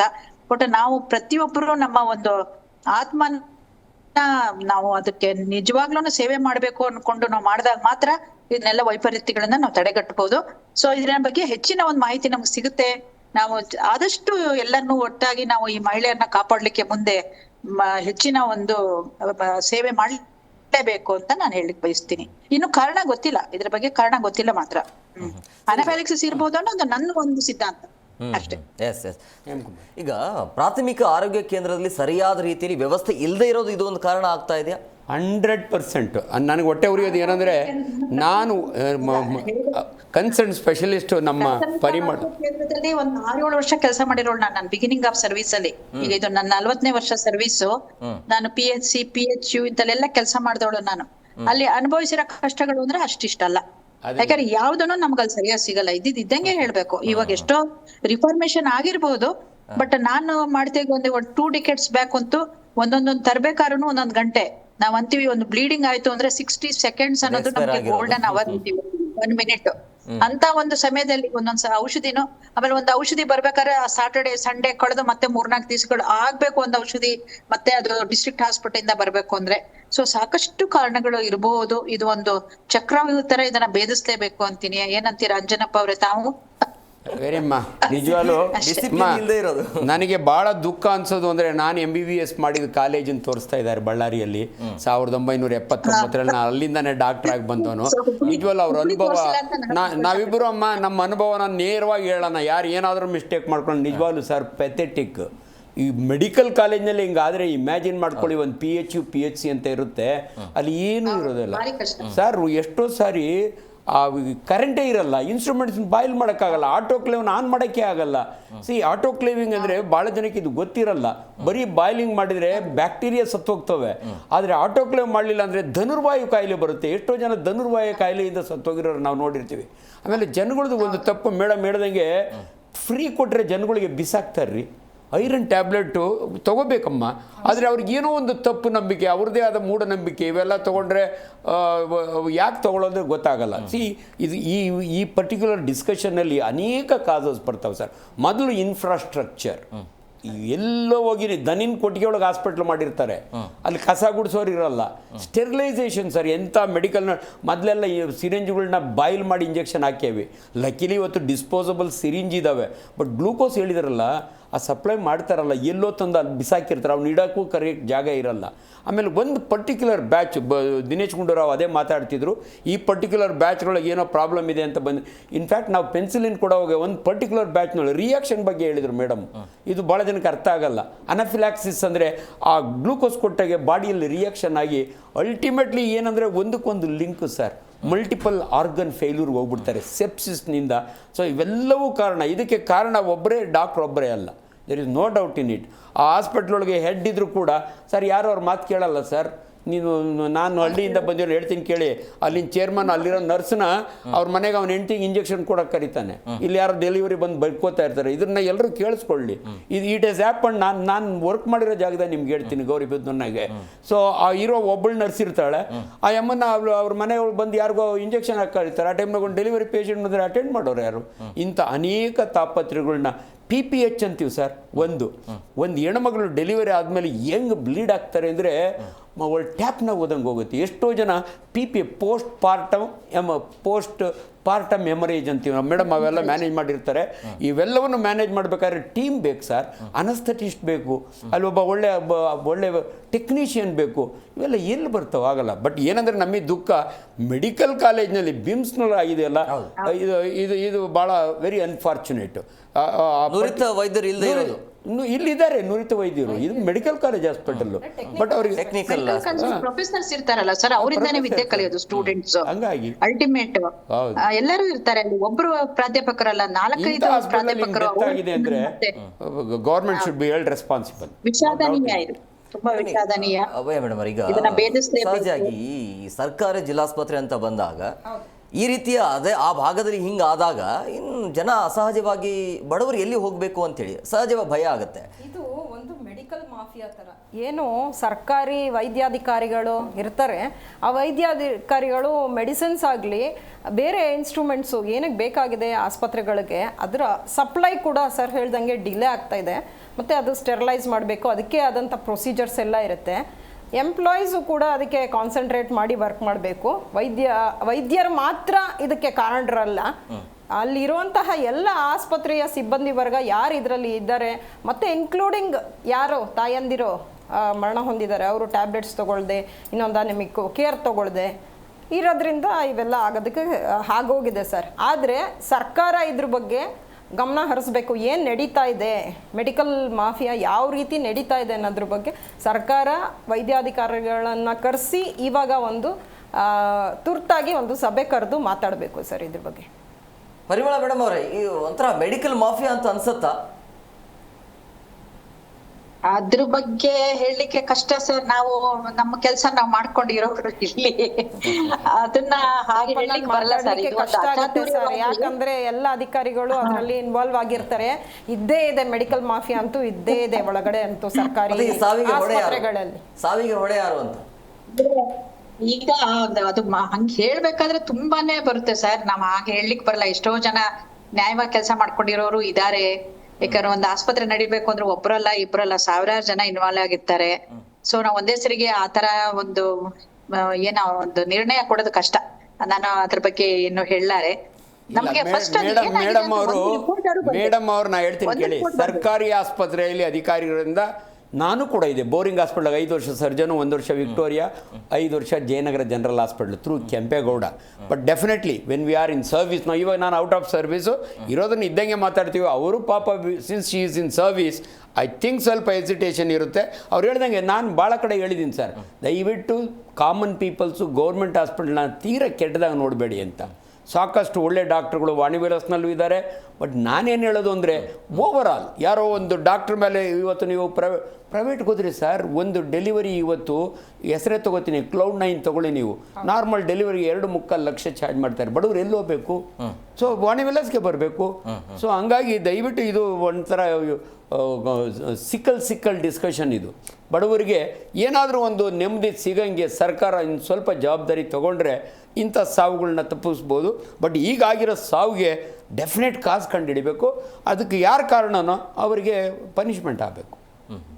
ಮೇಡಮ್, ಈಗ ನಿಮ್ಮ ಕಡೆಯಿಂದ ಹೇಗೆ ಹೋರಾಟ ನಡೀತಾ ಇದೆ ಅಂತೇಳಿ, ಈಗ ಯಾಕಂದರೆ ಈ ರೀತಿಯಾಗಿ ಸರಣಿ ಸಾವು ಆಗ್ತಾ ಇದೆ. ಸೊ ಹೀಗೆ ನಿಮ್ಮ ಸಂಘ ಅಥವಾ ನಿಮ್ಮ ಸಂಘಟನೆ ಅಲ್ಲಿ ಹೋಗಿದೆಯಾ? ಹೇಗೆ ನಿಮ್ಮ ಕಡೆಯಿಂದ ಜಾಗೃತಿ ಯಾವ ರೀತಿಯಾಗಿದೆ? ಖಂಡಿತವಾಗಿಯೂ ಇದು ನ್ಯೂಸ್ ಬರ್ದಾಗ್ಲಿಂದನೂ ನಾವು ಮಹಿಳೆಯರ ಬಗ್ಗೆ ಅಂಗನವಾಡಿಗಳಲ್ಲಿ ಏನು ಪ್ರೆಗ್ನೆಂಟ್ ಲೇಡೀಸ್ ಇರ್ತಾರೆ ಅಂಥವ್ರ ಟಚ್ಚಲ್ಲಿ ನಾವು ತಗೊಂಡು ಈ ಥರ ಮುಂದೆ ತೊಂದರೆಗಳಾಗುತ್ತೆ ಅಂತ ಹೇಳಿ ಒಂದು ಜಾಗೃತಿ ಕಾರ್ಯಕ್ರಮ ಅಲ್ಲಿ ಸರ್ಕಾರದಿಂದ ಆಗಬೇಕಾಗಿದೆ. ಮುಂದಿನ ದಿನಗಳಲ್ಲಿ ಈ ರೀತಿ ಯಾವುದೇ ಥರ ಸಾವು ನೋವುಗಳು ಆಗಬಾರ್ದು, ಬಾಣಂತಿಯರು ಈ ರೀತಿ ಸಾಯಬಾರ್ದು, ಮಕ್ಕಳಿಗೆ ಒಂದು ಏನು ಪೌಷ್ಟಿಕಾಂಶ ಕೊಡಬೇಕು ಅದ್ರ ರೀತಿಯಲ್ಲಿ ಅವ್ರು ಕೊಟ್ಟು ಆ ಬಾಣಂತಿಯರನ್ನ ಹೇಗೆ ಸೇಫ್ ಮಾಡಬೇಕು ಅನ್ನೋದ್ರ ಬಗ್ಗೆ ಪೂರ್ತಿ ಚರ್ಚೆ ನಾಗಲಕ್ಷ್ಮಿ ಮೇಡಮ್ ಏನು ಮಾತಾಡಿದ್ರು ಇದ್ರ ಬಗ್ಗೆ ಖಂಡಿತವಾಗಿಯೂ ನಾವೆಲ್ಲ ಹೋರಾಟ ಮಾಡ್ತೀವಿ, ಮಾತಾಡ್ತೀವಿ ಇದ್ರ ಬಗ್ಗೆ. ಮತ್ತು ಮುಂದಿನ ದಿನಗಳಲ್ಲಿ ಈ ರೀತಿ ಯಾವುದು ಆಗಬಾರ್ದು, ಆ ರೀತಿ ಸರ್ಕಾರ ಕ್ರಮ ತಗೊಳ್ಬೇಕು. ವೈದ್ಯಾಧಿಕಾರಿಗಳು ಮತ್ತು ಆರೋಗ್ಯ ಸಂಸ್ಥೆ ಇದ್ರ ಬಗ್ಗೆ ಸರಿಯಾದ ಒಂದು ಮಾಹಿತಿಯನ್ನು ಜನಗಳಿಗೆ ನೀಡಬೇಕು ಅಂತ, ಮತ್ತು ನ್ಯಾಯ ಸಿಗಬೇಕು. ಏನು ಈ ಮಹಿಳೆಯರು ತೀರೋಗಿದ್ದಾರೆ ಅವ್ರಿಗೆ ಖಂಡಿತವಾಗಿಯೂ ನ್ಯಾಯ ಸಿಗಬೇಕು. ಅಲ್ಲಿವರೆಗೂ ನಾವು ಹೋರಾಟನ ಮಾಡ್ಲಿಕ್ಕೆ ರೆಡಿ ಇದ್ದೀವಿ ಸರ್. ಲಕ್ಕಿಲಿ ನಾಗಲಕ್ಷ್ಮಿ ಮೇಡಮ್ ಅವರು ಸ್ವತಃ doctor, I think dental doctor ಇರಬೇಕಂತ ನನಗೆ ಕರೆಕ್ಟಾಗಿ ಗೊತ್ತಿಲ್ಲ. ಬಟ್ ಭಾಳ ಕರೆಕ್ಟಾಗಿ ಮಾತಾಡಿದರು ಅವರು. ಈ ಏನು ಆಗ್ತಾ ಇದೆ ಅದಕ್ಕೆ ಏನು ಮಾಡು. ಅವರು ಅಧ್ಯಕ್ಷರು ಅಲ್ಲ, ಅವರು ಮಹಿಳಾ ಆಯೋಗದ ಅಧ್ಯಕ್ಷರು, ಭಾಳ ಸೆನ್ಸಿಬಲಾಗಿ ಮಾತಾಡಿದ್ರು. ಅವರು ಮುಂದೂಡಿ ಇಂಥವ್ರನ್ನೆಲ್ಲ ಇಟ್ಕೊಂಡು ಆ ಹೆಣ್ಮಕ್ಳಿಗೆ ನ್ಯಾಯ ಕೊಡಿಸೋವರೆಗೂ ಬಿಡಬಾರ್ದು, ಅಷ್ಟೇ ನಮ್ಮ ಮನವಿ. ಯಾರೇ ತಪ್ಪಾಗಲಿ ತಪ್ಪಿಗೆ ತಕ್ಕಾದ ಶಿಕ್ಷೆ ಆಗಬೇಕು. ಪರಿಮಳ ಮೇಡಮ್ ಅವರು, ಈಗ ಈ ರೀತಿಯ ಸಾವಿಗೆ ಆಹಾರ ಪದ್ಧತಿಯು ಕಾರಣ ಆಗತ್ತಾ?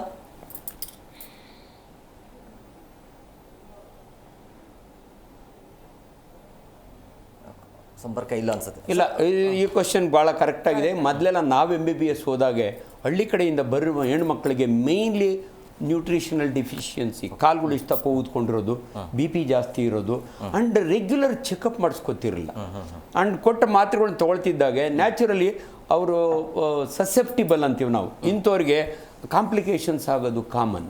ಸೊ ಅದಕ್ಕೇ ಸರ್ಕಾರ ಎಲ್ಲೋ ಒಂದು ಕಡೆ ಯೋಜನೆ ಮಾಡಿತು, ಗರ್ಭಿಣಿ ಸ್ತ್ರೀಯರಿಗೆ ಅವರಿಗೆ ಆರ್ಥಿಕ ಸಹಾಯ ಮಾಡೋದಾಗಲಿ, ಅವರಿಗೆ ಊಟದ ವ್ಯವಸ್ಥೆ ಮಾಡೋದಾಗಲಿ, ಮಾತ್ರೆಗಳು ಫ್ರೀ ಕೊಡೋದಾಗಲಿ ಮಾಡ್ತು ಸರ್ಕಾರ. ಬಟ್ ಎಷ್ಟರ ಮಟ್ಟಿಗೆ ಅವ್ರಿಗೆ ರೀಚ್ ಆಯಿತು ಇಲ್ಲ ಅಂತ. ಬಟ್ ಡೆಫಿನೆಟ್ಲಿ ಒಂದು ಪ್ರೆಗ್ನೆಂಟ್ ವುಮನ್ನು ಡೆಲಿವರಿ ಟೈಮ್ನಲ್ಲಿ ಆಕೆಯ ಆರೋಗ್ಯ ಚೆನ್ನಾಗಿದ್ದರೆ ಕಾಂಪ್ಲಿಕೇಶನ್ಸ್ ಕಡಿಮೆ ಇರುತ್ತೆ. ಸೊ ಇದೆಲ್ಲವನ್ನು ಯೂಶಲಿ ಆಬ್ಸ್ಟೆಟ್ರಿಷಿಯನ್ ಅವ್ರು ಅಡ್ವೈಸ್ ಮಾಡ್ತಾನೆ ಇರ್ತಾರೆ ಏನು ತಿನ್ನಬೇಕು. ಬಟ್ ನಮ್ಮಲ್ಲಿ ಪಥ್ಯಗಳು ಜಾಸ್ತಿ, ಅಮ್ಮ ಅದು ತಿನ್ನಬೇಡ, ಬದನೆಕಾಯಿ ತಿನ್ನಬೇಡ, ಉಷ್ಣ ಆಗುತ್ತೆ. ಈಗಲೂ ಕೂಡ ಪದ್ಧತಿಗಳೆಲ್ಲ ಇದಾವೆ. ಗರ್ಭಿಣಿ ಸ್ತ್ರೀಗೆ ಕೆಲವು ಎಳ್ನೀರು ಕುಡಿಬೇಡ, ಊಟ ಮಗು ಎಳ್ನೀರು ಥರ ತಲೆ ಹುಟ್ಟುತ್ತೆ.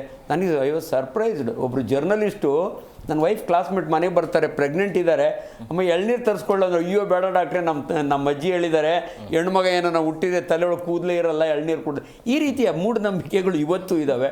ಅದರಿಂದ ಹೆಣ್ಮಕ್ಳು ಪರ್ಟಿಕ್ಯುಲರ್ ಡೆಲಿವರಿ ಆದಮೇಲೂ ಅಷ್ಟೇ ಅವ್ರು ಸರಿಯಾಗಿ ನೀರು ಕುಡಿಯಲ್ಲ, ಎಲ್ಲ ಪಥ್ಯ ಇಷ್ಟು ಭ್ರಾಂತಿ ಕೊಡ್ತಾರೆ.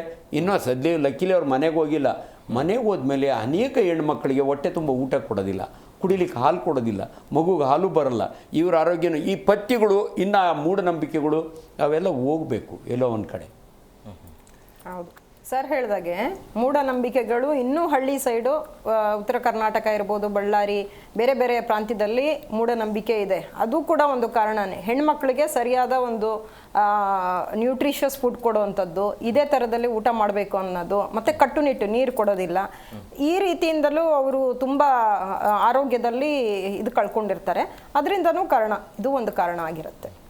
ಸರಿ, ಹೆಣ್ಣು ಮಕ್ಕಳಿಗೆ ಅಂದರೆ ಈ ಪ್ರಮುಖವಾಗಿ ಗ್ರಾಮೀಣ ಭಾಗ ಅಂತ ಬಂದಾಗ ಶಿಕ್ಷಣದ ವ್ಯವಸ್ಥೆ ಇಲ್ಲದೆ ಇರೋದು, ಆ ಶಿಕ್ಷಣದ ಕೊರತೆ ಕೂಡ ಕಾರಣ ಆಗ್ಬೋದು. ಯಾಕಂದರೆ ಯಾವ ಮೂಮೆಂಟಲ್ಲಿ ಯಾವ ಸಮಯದಲ್ಲಿ ಸೂಕ್ತವಾಗಿರುವಂಥ ಚಿಕಿತ್ಸೆಯನ್ನು ಪಡಿಬೇಕು ಅನ್ನೋದು ಜ್ಞಾನ ಇಲ್ಲದೆ ಇರೋದು. 100% ಇದು ಕೂಡ ಎಲ್ಲೋ ಒಂದು ಕಡೆ ಡೆಫಿನೆಟ್ಲಿ ಹಾಸ್ಪಿಟ್ಲಿಗೆ ಹೋಗೋದನ್ನು ಡಿಲೇ ಮಾಡ್ತಾರೆ. ತುಂಬ ಜನ ಸರ್ BP 220 110 ಇರುತ್ತೆ, ಆ ಟೈಮ್ನಾಗ ಬರ್ತಾರೆ.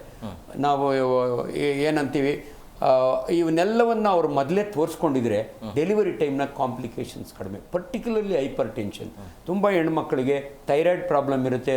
ಅದನ್ನು ಹೋಗಿ ತೋರಿಸ್ಕೊಳ್ಳಲಿಲ್ಲ ಅಂದರೆ ಅದು ಗೊತ್ತಾಗಲ್ಲ. ಲಾಸ್ಟ್ ಮಿನಿಟ್ನಾಗ ಎಷ್ಟೋ ಜನಕ್ಕೆ ನಾವು ಪ್ರೆಗ್ನೆನ್ಸಿ ಟೆಸ್ಟ್ ಮಾಡಿಸ್ಕೊಳ್ಳೋದಿರುತ್ತೆ, 3 ಮಿನಿಮಮ್ ಸ್ಕ್ಯಾನ್ ಮಾಡೋದಿರುತ್ತೆ, ಬ್ಲಡ್ ಚೆಕ್ ಮಾಡೋದಿರುತ್ತೆ, ಅವ್ರಿಗೆ 2 TT ಇಂಜೆಕ್ಷನ್ ತೊಗೊಳ್ಳಿ. ಲಕ್ಕಿಲಿ ಇವಾಗ ಹಳ್ಳಿಗಳ ಕಡೆನೂ ಈ ಹೆಲ್ತ್ ವರ್ಕರ್ಸ್ ಹೋಗಿ ಅವರಿಗೆ TT ಇಂಜೆಕ್ಷನ್ ಕೊಡ್ತಾರೆ. ಬಟ್ ಆದರೂ ಕೂಡ ಕೆಲವರಿಗೆ ಅಷ್ಟು ಗಮನ ಇರಲ್ಲ. ಇವನ್ ಈ ಸ್ಲಮ್ಮು ಅಂತ ಏರಿಯಾಗೆ ಹೋದರೆ ಅವ್ರು ಚೆಕ್ ಮಾಡಿಸ್ಕೊಂಡಿರಲ್ಲ. ಇವನ್ ನಾನು ಕಿಮ್ಸ್ ಹಾಸ್ಪಿಟ್ಲಲ್ಲಿ ನಾನು ಸೂಪರ್ಡೆಂಟ್ ಆಗಿದ್ದಾಗ ನೋಡಿದ್ದೀನಿ, ಫಸ್ಟ್ ಟೈಮ್ ಆ ಅಮ್ಮ ಡೆಲಿವರಿಗೆ ಬರ್ತಾಳೆ ಅರ್ಧ ರಾತ್ರಿಯಲ್ಲಿ, ಇದುವರೆಗೂ ಒಂದು ಕೂಡ ಚೆಕಪ್ ಆಗಿರಲ್ಲ. ಇಂಥವು ಇವತ್ತು ಕೂಡ ನಡೀತಾ ಇದೆ. ಅದು ಒನ್ ಆಫ್ ದಿ ರೀಸನ್ಸ್. ಅದೇ ವಿದ್ಯಾವಂತರಾದರೆ ಬೇಗ ತೋರಿಸ್ಕೋತಾರೆ. ಪಾಪ ಅವ್ರು ಯಾವತ್ತು ಸ್ಕೂಲ್ಗೆ ಹೋಗಿರಲ್ಲ, ಇಂಥವು ಬೇಕಾದಷ್ಟು ಜನ ಬರ್ತಾರೆ. ಆಮೇಲೆ ಇನ್ನೊಂದು ಪಾಯಿಂಟು, ಟೆಕ್ನಿಕಲ್ ಪಾಯಿಂಟ್ ನಾನು ಹೇಳ್ತೀನಿ. ಮನೆಯಲ್ಲಿ ಇವತ್ತು ಕೂಡ ಡೆಲಿವರಿಗಳಾಗ್ತವೆ, ದಾಯಗಳು ಡೆಲಿವರಿ ಮಾಡ್ತಾರೆ. ಬಟ್ ಮನೆಯಲ್ಲಿ ಯಾಕೆ ಡೆತ್ತು ಹಾಸ್ಪಿಟ್ಲಿಗೆ ಕಂಪೇರ್ ಮಾಡಿದರೆ ಕಡಿಮೆ ಅಂದರೆ, ನಮ್ಮ ಹಾಸ್ಪಿಟ್ಲ್ಗಳ ಒಂದು ಸ್ಪೆಷಲ್ ಬಗ್ ಇರುತ್ತೆ. ಈ ಬಗ್ ಅಂತೀವಿ ನಾವು, ಬ್ಯಾಕ್ಟೀರಿಯಾನ ಡ್ರಗ್ ರೆಸಿಸ್ಟೆಂಟ್ ಬಗ್ಸ್ ಅಂತೀವಿ ನಾವು. ಸೊ ನೋಸೋಕಾಮಿಯಲ್ ಇನ್ಫೆಕ್ಷನ್ ಅಂತೀವಿ. ಮನೆಯೊಳಗೆ ಇರಲ್ಲ. ಮನೆ atmosphere is always better then hospital atmosphere. ಇವೆಲ್ಲವನ್ನು ಗಮನಕ್ಕೆ ತರಬೇಕು. ಪರಿಮಳ ಅವರು ಇನ್ನೂ ಮಾತಾಡ್ತಾರೆ. ಸರ್ಕಾರ ಯಾವ ರೀತಿಯಾಗಿ ಕ್ರಮವನ್ನು ಕೈಗೊಳ್ಳಬೇಕು ಅಂತೇಳಿ, ಯಾಕಂದರೆ ಈ ರೀತಿಯಾಗಿ ಸರಣಿ ಸಾವಾಗ್ತಾ ಇದ್ರು ಕೂಡ ಒಂದು ಸಮಿತಿ ರಚನೆ ಆಗಿದೆ, ಬಟ್ ಇದುವರೆಗೂ ಕೂಡ ಅದರ ವರದಿ ಇಲ್ಲ. ಮತ್ತು ವೈದ್ಯರಿಗೆ ಯಾವ ರೀತಿಯಾಗಿ ಶಿಕ್ಷೆ ಅಂತೇಳಿ ಈಗ ಸರ್ಕಾರನೇ ಹೇಳಿರುವಂಥದ್ದು ಸರಿ, ಅಧಿಕೃತವಾಗಿ ಸರ್ಕಾರನೇ ಹೇಳಿದೆ ವೈದ್ಯರ ನಿರ್ಲಕ್ಷ್ಯದಿಂದ ಸಾವಾಗಿದೆ ಅಂತೇಳಿ. ಬಟ್ ಆ ವೈದ್ಯರ ಮೇಲೆ ಏನು ಕ್ರಮ ಆಗುತ್ತೆ? ಪರಿಮಳ ಮೇಡಮ್ ಅವರು, ಈಗ ಈ ಪ್ರಮುಖವಾಗಿ ಈ ರೀತಿಯ ಸಾವಿನ ಸಂಖ್ಯೆ ಆಗೋದಕ್ಕೆ ಕುಟುಂಬಸ್ಥರು ಮತ್ತು ಮಹಿಳೆಯರ ಅವರ ನಿರ್ಲಕ್ಷ್ಯ ಕೂಡ ಕಾರಣ ಇರಬಹುದಾ? ಹೌದು. ನಿರ್ಲಕ್ಷ್ಯ ಅಂತಂದ್ರೆ ಎಷ್ಟೇ ಸರ್ವ ಸೌಕರ್ಯನ ಕೊಟ್ಟರು ಅದನ್ನ ಉಪಯೋಗಿಸ್ಕೊಡೋದಿಲ್ಲಪ್ಪ. ಅದು ಯಾಕಂದ್ರೆ ಅದ್ರ ಬಗ್ಗೆ ಅವೇರ್ನೆಸ್, ಎಷ್ಟು ಕಲರ್ ಸೀರೆಗಳಿದೆ, ಎಷ್ಟು ಪಿಕ್ಚರ್ ಇದೆ, ಯಾರು ಏನ್ ಮಾಡ್ತಾ ಇದಾರೆ, ಯಾರಿಗೆ ಎಷ್ಟು ಲೈಕಿಂಗ್ಸ್ ಬಂತು, ಇದನ್ನ ಮೀಡಿಯಾದ ಬೇಕಾದ್ರೆ ಕರಗತ ಮಾಡ್ಕೊಂಡ್ಬಿಡ್ತಾರೆ. ಬಟ್ ತಮ್ಮ ಆರೋಗ್ಯದ ಬಗ್ಗೆ ಏನ್ ಸೌಲಭ್ಯ ಸಿಗ್ತಾ ಇದೆ, ತಾವೇ ತಮಗೆ self help is the best help ಅವ್ರು ಮಾಡ್ಕೊಳ್ಳೇಬೇಕು. ಇವಾಗ ಮೊದ್ಲಿನ ಈಗ ಒಂದು 2 ಡಿಕೆಡ್ ಹಿಂದೆ ಯಾವುದೇ ಒಂದು ಮೀಡಿಯಾದಾಗ್ಲಿ ಇದಾಗ್ಲಿ ಇಷ್ಟು ಸೌಲಭ್ಯಗಳು ಇರ್ಲಿಲ್ಲ. ಇವಾಗ ಎಲ್ಲಾ ಕಡೆನೂ ಅವ್ರಿಗೆ ಒಂದು ವಿವೇಚನೆ, ಒಂದು ಎಜುಕೇಶನ್ ಪ್ರೋಗ್ರಾಮ್ ಎಲ್ಲ ಕಡೆ ನಡೆಯುತ್ತೆ. ಇವತ್ತೇ ನೋಡಿ, ನಾನು ಇಲ್ಲಿ ಕೆಲಸ ಮಾಡ್ತಾ ಇರೋ ಫೋರ್ಟಿಸ್ ಹಾಸ್ಪಿಟಲ್ ಅಲ್ಲಿ 2-3 ಕಡೆ ಮಕ್ಕಳಿಗೆ ಚುಚ್ಚುಮದ್ದಿನ ಬಗ್ಗೆ ಅದು ಇದು ಕಾರ್ಯಕ್ರಮಗಳು ನಡೀತಾನೆ ಇದೆ. ಮತ್ತೆ ನೀವು ಟೌನ್ ಹಾಲ್ ಅಂತಲ್ಲಿ ಹೋಗಿ ಅಲ್ಲೊಂದಿಷ್ಟು ಕಾರ್ಯಕ್ರಮಗಳು ನಡೆಯುತ್ತೆ.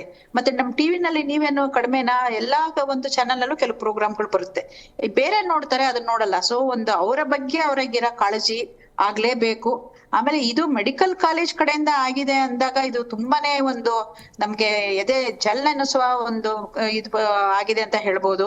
ಆದ್ರಿಂದ ಔಷಧಿಗಳಲ್ಲಿ ಏನಾದ್ರೂ ಒಂದು ನಿರ್ಲಕ್ಷ್ಯತೆ ಏನಾದ್ರು ಆಗಿದೆಯೇ ಅಂದ್ರೆ ಎಲ್ಲಾ ಕಡೆನೂ ಆಗುತ್ತೆ. ಬಟ್ ನೋಡಿ, ಈಗ ಒಂದೊಂದು ಇಂಜೆಕ್ಷನ್ ಒಂದೊಂದ್ಸರಿ ಕೊಟ್ಟಾಗ ಇದಕ್ಕಿದಂಗೆ ಅದಕ್ಕೆ ಅನಾಫಿಲಾಕ್ಸಿಸ್ ಆಗ್ಬಿಡುತ್ತೆ. ಈಗ ಒಂದು ಐರನ್ ಇಂಜೆಕ್ಷನ್ ಅಂಜನಪ್ಪನವ್ರಿಗೆ ಗೊತ್ತಿರ್ಬೇಕು. ಮೊದ್ಲು ಎಷ್ಟು ಐರನ್ ಇಂಜೆಕ್ಷನ್ ಕೊಡ್ತಿದ್ವಿ, ಅದಕ್ಕೆ ರಿಯಾಕ್ಷನ್ ಆಗಿ ನಾವು ಮತ್ತೆ ಅವ್ರನ್ನ ವಾರ್ಡಲ್ಲಿ ಇಟ್ಟು ಅದಕ್ಕೆ ಮತ್ತೆ ಆಂಟಿ ಡೋಸ್ ನ ಕೊಟ್ಟು ಕಾಪಾಡ್ಕೊಳ್ತಿದ್ವಿ. ಇವಾಗ ಯಾವ್ದೋ ಒಂದು ಔಷಧಿನಲ್ಲಿ ಏನೋ ಆಗಿರ್ಬೋದು, ಆ ಬ್ಯಾಚ್ ಡ್ರಗ್ ಅದು ಎಲ್ಲಿಂದ ಬಂತು ಏನು, ಇದನ್ನೆಲ್ಲ ಖಂಡಿತವಾಗ್ಲೂ ಕಂಡುಹಿಡಿಬೇಕು. ಸುಮ್ನೆ ಪಾಪ ಅಲ್ಲಿ ಕೆಲಸ ಮಾಡ್ತಾ ಇರೋರು ಎಷ್ಟೋ ಜನ 70% 80% ಚೆನ್ನಾಗೇ ಮಾಡ್ತಿರ್ತಾರೆ, ಅದ್ರ ಬಗ್ಗೆ ಕಾಳಜಿ ಇದ್ದೇ ಇರುತ್ತೆ.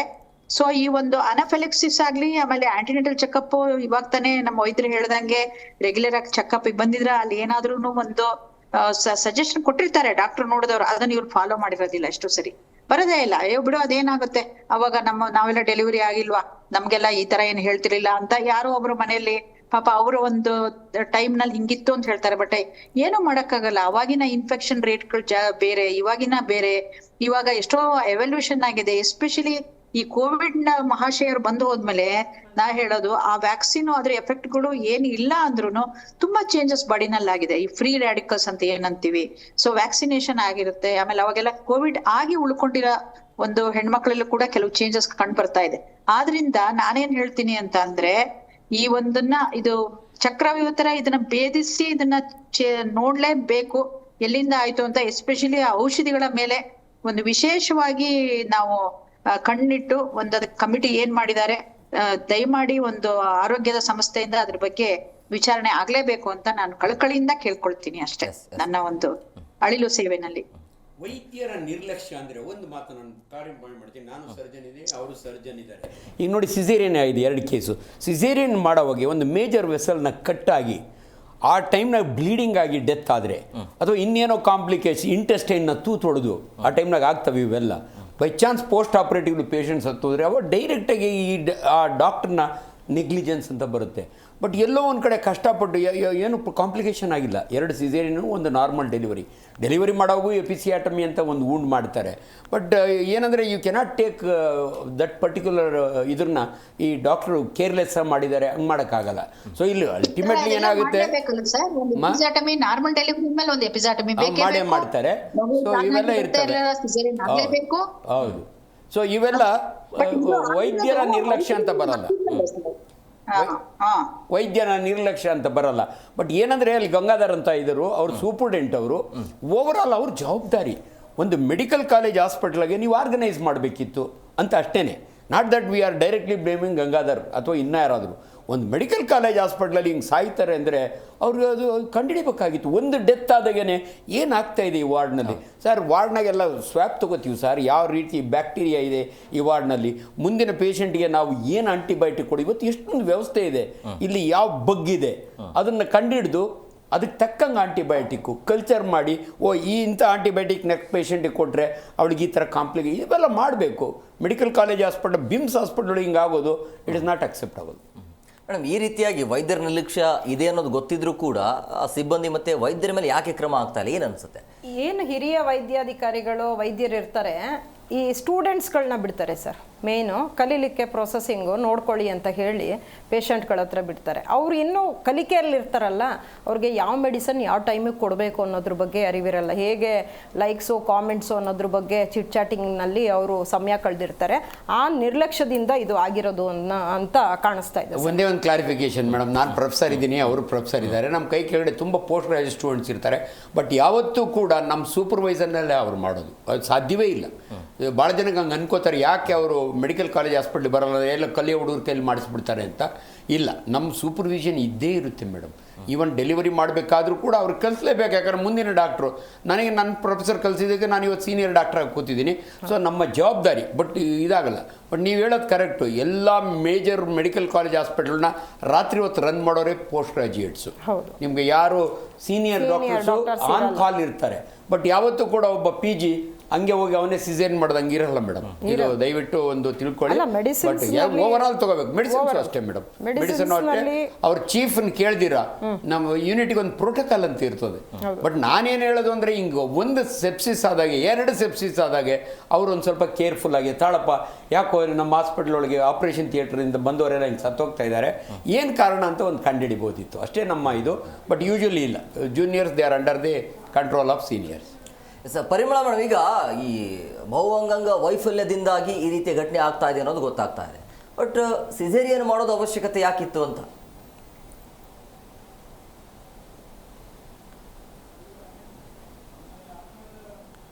ವಾಯ್ಸ್ ಕೇಳಿಸ್ತಾ ಇಲ್ಲ. ಸಿಸೇರಿಯನ್ ಆಪರೇಷನ್ನು ಜೂಲಿಯಸ್ ಸೀಸರ್ ಕಾಲದಿಂದಲೂ ಇದೆ, ಅದಕ್ಕೆ ಸಿಸೇರಿಯನ್ ಅಂತಾರೆ. ಇನ್ಫ್ಯಾಕ್ಟ್ ಆಗಿನ ಕಾಲದಲ್ಲಿ ಇದು ಯಾಕೆ ಹೆಸರು ಬಂತು ಅಂದರೆ, ಜೂಲಿಯಸ್ ಸೀಸರ್ ಕಾಲದಲ್ಲಿ ಯಾರಾದರೂ ಪ್ರೆಗ್ನೆಂಟ್ ವುಮನ್ನು ಸತ್ತೋದ್ರೆ ಆಕ್ಸಿಡೆಂಟ್ನಾಗ ಏನಾನ ಹೊಟ್ಟೆ ಕುಯ್ದು ಮಗುಗೊಂದು ಚಾನ್ಸ್ ಕೊಡಿ, ಅಲ್ಲಿಂದ ಶುರುವಾಯಿತು. ಸರ್, ನಮ್ಮ ಬುಕ್ನಲ್ಲಿ ನೀಟಾಗಿ ಬರೆದುಬಿಟ್ಟಿದ್ದಾರೆ ಯಾರಿಗೆ ಸಿಸೇರಿಯನ್ ಮಾಡಬೇಕು ಅಂತ. ಮಗು ಅಡ್ಡ ಕೂತಿದೆ, ಬಿಗ್ ಬೇಬಿ, ಬಿಗ್ ಇದು, ಫೀಟಲ್ ಡಿಸ್ಟ್ರೆಸ್, ಮೆಟರ್ನಲ್, ಇದು ಇಂಡಿಕೇಶನ್. ನಾವು ಮೆಡಿಕಲ್ ಸ್ಟೂಡೆಂಟ್ಸಿಗೆ ಕ್ವಶನ್ ಕೊಡೋಕೆ ಕೇಳ್ತೀವಿ, what are all the indications for. But ಇವತ್ತು ಏನಾಗ್ಬಿಟ್ಟಿದೆ ಗೊತ್ತಾ ಸರ್, ಈಗಿನ ಕಾಲದಲ್ಲಿ 2 ಎಕ್ಸ್ಟ್ರಾ ಇಂಡಿಕೇಶನ್ ಬಂದಿದೆ. ಒಂದು, ಆ ಹೆಣ್ಮಗಳು ತಡ್ಕೊಳ್ಳೋ ಶಕ್ತಿ ಇಲ್ಲ, ರಿಲೇಟಿವ್ಸು ಐಲಿ ಇರಿಟೇಬಲ್, ನಮ್ಮ ಹುಡುಗಿ ತಡಿಯಲ್ಲ, ಏನಾದರೂ ಮಾಡಿರಿ ಡಾಕ್ಟ್ರೆ ಅಂತಾರೆ, ಸಿಸೇರಿಯನ್ ಮಾಡ್ತಾರೆ.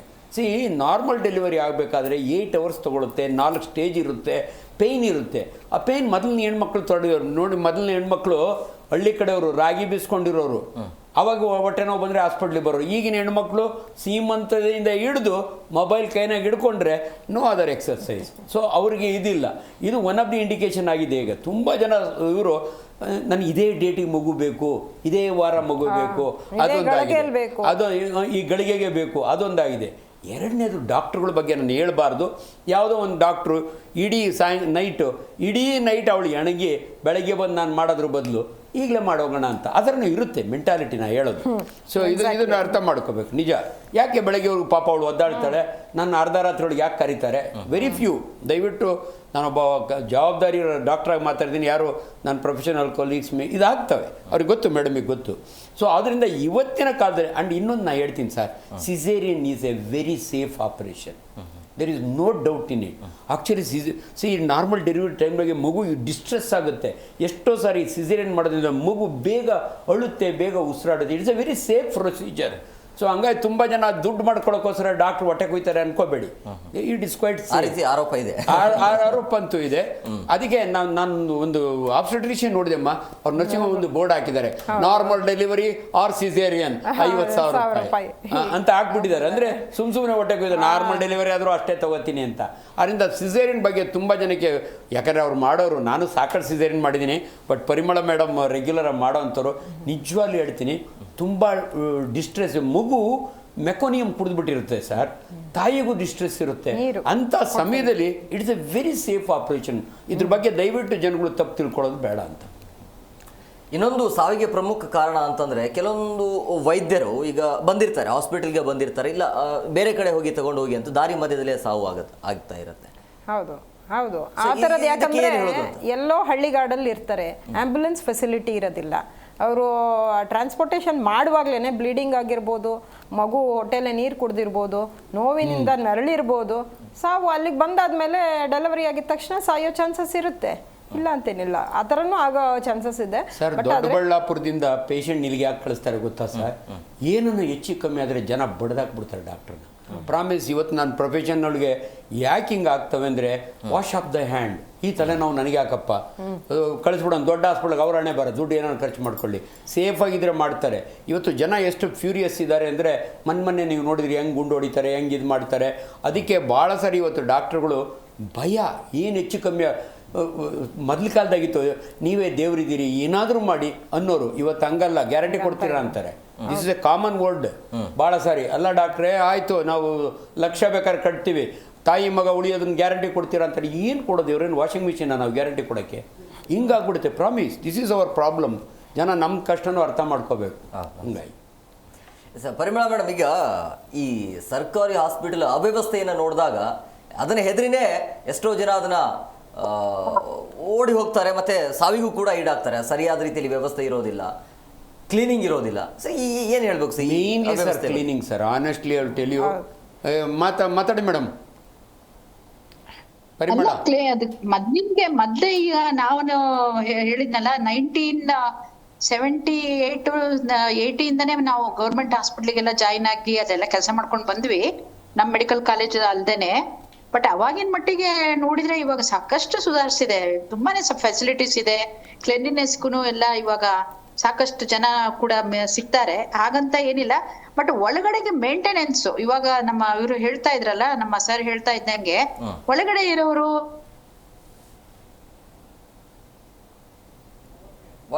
ಪರಿಚಾರಕರಾಗ್ಲಿ ಮೇಲ್ವಿಚಾರಕರಾಗ್ಲಿ ಟೈಮಿಗೆ ಬರ್ಬೇಕು, ಈ ಔಷಧಿಗಳು ಇರ್ಬೇಕು ಅನ್ನೋ ಎಲ್ಲಾ ಒಂದು ಇದ್ರೊಳಗೇನು ಅದು ಅನುಷ್ಠಾನ ತಂದ್ರೆ ಅವಾಗ ಈ ತರದ್ದು ಕಡಿಮೆ ಆಗುತ್ತೆ. ಇಲ್ಲಿ ನೋಡಿ, ಇದು ಸಡನ್ಲಿ ಹಿಂಗ ಆಗ್ಬೇಕು ಅಂದ್ರೆ ಅದು ಏನೋ ಒಂದು ಡ್ರಗ್ ಅಲ್ಲೋ ಯಾವ್ದ್ರಲ್ಲೋ ಆಗಿರ್ಬೋದು, ಮತ್ತೆ ಪರಿಸ್ಥಿತಿಗಳು, ಆ ಹೆಣ್ಮಗಳು ಹೋಗೋದೊಳಗೆ ರಕ್ತಹೀನತೆ ಇತ್ತು, ಅದೇ ಇವರು ಅಂಜನಪ್ಪನ ಪರ್ಟಿಕ್ಯುಲರ್ಲಿ ಇದುವರೆಗೂ ಐ ವಿ ಫ್ಲೂಯಿಡ್ಸ್ ಒಂದು ತೋರಿಸಿದ್ದಾರೆ ಸರ್, ಅದ್ರೊಳಗೆ ಒಂದು ನೇತಾಡ್ತಾ ಇದೆ. I V fluid should be sterile. ಅದು ಏನಂದರೆ ಡೈರೆಕ್ಟಾಗಿ ವೇಯ್ನ್ ಕೊಡ್ತೀವಲ್ಲ, ಬ್ಲಡ್ಗೆ ಹೋಗುತ್ತಲ್ಲ, ಸೆಪ್ಸಿಸ್ ಆಗುತ್ತೆ ಸರ್. ನೀವು ಒಂದು ವರ್ಡ್ ಯೂಸ್ ಮಾಡಿದ್ರಲ್ಲ, ಮಲ್ಟಿ ಆರ್ಗನ್ ಫೇಲ್ಯೂರ್ ಯಾವಾಗ ಆಗುತ್ತೆ ಅಂದರೆ, ದೇಹದಲ್ಲಿ ನಂಜಾದಾಗೆ, ಸೆಪ್ಸಿಸ್ ಆದಾಗೆ ಲಿವರು, ಕಿಡ್ನಿ, ಬ್ರೈನ್ ಎಲ್ಲ ಫೇಲ್ ಆಗ್ತವೆ. ಇದನ್ನು ನಾವು ಮಲ್ಟಿ ಆರ್ಗನ್ ಫೇಲ್ಯೂರ್ ಅಂತೀವಿ. ಬಟ್ ಏನಂದರೆ ಟೀಚಿಂಗ್ ಹಾಸ್ಪಿಟಲ್ ಆಗಿದ್ದಾಗ ICU ಫೆಸಿಲಿಟಿ ಇರುತ್ತೆ. ಹಾಂ ಹೇಳಿ ಮೇಡಮ್. ಪರ್ಟಿಕ್ಯುಲರ್ ಈ ಸೀಸನ್ನಲ್ಲಿ ವಾಯ್ಸ್ ಬ್ರೇಕ್ ಆಗ್ತಾ ಇದೆ ಮೇಡಮ್, ವಾಯ್ಸ್ ಸರಿಯಾಗಿ ಬರ್ತಾ ಇಲ್ಲ, ನೆಟ್ವರ್ಕ್ ಇಲ್ಲ ಅನ್ಸುತ್ತೆ. ಹಾಂ ಸರ್. ಸೊ ಆದ್ದರಿಂದ ಇದು ವೆರಿ ವೆರಿ ಇಂಪಾರ್ಟೆಂಟ್. ಇವರೆಲ್ಲ ಆಲ್ಮೋಸ್ಟ್ ಡೆತ್ ಆಗಿರೋದು due to multi organ failure. ಅದಕ್ಕೆ ಕಾರಣ ನಂಜು, ಸೆಪ್ಸಿಸ್ ಅಂತೀವಿ ಸರ್. 100 ವರ್ಷದ ಹಿಂದೆಯೇ ಬರೀ ಕೈ ತೊಳೆಯೋದನ್ನು ಹೇಳ್ಕೊಟ್ರು, ಎಷ್ಟೋ ಜನ ಉಳ್ಕೊಂಡ್ರು. ಎಷ್ಟು ಇಂಪಾರ್ಟೆಂಟ್ ಅನ್ನೋದಕ್ಕೆ ಸೆಪ್ಸಿಸ್ಸು. ಸೊ ಅಲ್ಲಿ ಹ್ಯಾಂಡ್ಲ್ ಮಾಡೋರು ಯಾರೇ ಆಗಲಿ, ಗ್ಲೌಸ್ ಇಲ್ದಿರ PV ಮಾಡೋದು ಅಥವಾ ಯಾರಿಗೋ ಯೂಸ್ ಮಾಡೋ ಇವೆಲ್ಲ ಆಗ್ತಾವೆ. ಅಲ್ಲಿ ಅನ್ಫಾರ್ಚುನೇಟ್ಲಿ ಸಿಗಲ್ಲ ಗ್ಲೌಸು, ಅದು ಯಾವುದೋ ಒಂದು ಗ್ಲೌಸ್ ತೊಗೋತಾರೆ. ಆಮೇಲೆ ಇನ್ನೊಂದು ಸರ್, ನಮ್ಮ ಹಾಸ್ಪಿಟ್ಲ್ ನಾವು ಒಪ್ಕೋಬೇಕು, ಆಯಾನು ಡೆಲಿವರಿ ಮಾಡ್ತಾರೆ, ಸಿಸ್ಟ್ರು ಮಾಡ್ತಾರೆ, ಡಾಕ್ಟ್ರೂ ಮಾಡ್ತಾರೆ. ಸೊ ಇಂಜೆಕ್ಷನ್ಗಳು ಅಷ್ಟೇ, ಸಮಯ ಬಂದರೆ ಯಾರು ಬೇಕಾದ್ರೂ ಕೊಡುವ. ಅದ್ರ ಮೇಲೆ ಒಂದು ಸ್ಟಡಿ ಆಗಿತ್ತು. ಇಂಜೆಕ್ಷನ್ ಆಪ್ಸಿಸ್ ಅಂತ ಆಗುತ್ತೆ, ಇಂಜೆಕ್ಷನ್ ತೊಗೊಂಡು ಜಾಗದಲ್ಲಿ ಕೀವು ಆಗುತ್ತೆ. ಯಾರು ಕೊಟ್ಟಾಗ ಎಷ್ಟಾಯಿತು, ಡಾಕ್ಟ್ರ್ ಕೊಟ್ಟಾಗ ಎಷ್ಟು ಕೇಸ್ಗಾಯಿತು, ಆಯಾ ಕೊಟ್ಟಾಗ ಎಷ್ಟು ಕೇಸ್ಗಾಯಿತು, ಇವೆಲ್ಲ ಆಗ್ತಾ ಇರ್ತವೆ. ಸೊ ಎಲ್ಲ ಒಂದು ಕಡೆ ನಾನು ನೆಗೆಟಿವ್ ಮಾತಾಡ್ತಿಲ್ಲ. ಗೌರ್ಮೆಂಟ್ ಹಾಸ್ಪಿಟಲ್ ಬಗ್ಗೆ ಜನಗಳಿಗೆ ಗೌರವ ಇರಲಿ, ಬಟ್ ಈ ಗೌರವ ಉಳಿಸ್ಬೇಕು ಅಂದರೆ ಈ ಪರ್ಟಿಕ್ಯುಲರ್ ಎಪಿಸೋಡ್ನಾಗೆ ಗುಂಡೂರಾವ್ ಅವರು ಮತ್ತು ಆ ಮೇಡಮ್ ಸೇರಿ ಕರೆಕ್ಟ್ ಕಾರಣ ಕಂಡುಹಿಡಿದು ಜನಗಳಿಗೆ ಒಂದು ಸಮಜಾಯಿಸಿ ಕೊಟ್ಟು ಆ ಪೂರ್ ಫ್ಯಾಮಿಲಿಗಳಿಗೆ ಸಹಾಯ ಮಾಡಬೇಕು. ಅದೇ ಹೌದು, ಈ ರೀತಿ ಏನ್ ಘಟನೆ ಅನ್ಯಾಯ ಆದ್ಮೇಲೆ ಯಾಕೆ ಆಗಿದೆ, ಆ ಕುಟುಂಬಸ್ಥರಿಗೆ ಆ ಹೆಣ್ಮಕ್ಳ ಪರಿಹಾರ ಇಲ್ಲ ಅಂತ? ಕುಟುಂಬಗಳು ಅವ್ರನ್ನೇ ನಂಬ್ಕೊಂಡಿರ್ತಾರೆ. ಆ ಹೆಣ್ಮಕ್ಳು ಇಲ್ಲ ಅಂತಂದ್ರೆ, ಒಂದು ಮನೆ ಒಂದು ಹೆಣ್ಣಿಲ್ಲ ಅಂತಂದ್ರೆ ಯಾವ ರೀತಿ ಕತ್ಲೆ ಆಗತ್ತೆ ಹೇಳೋ ಅವಶ್ಯಕತೆ ಇಲ್ಲ.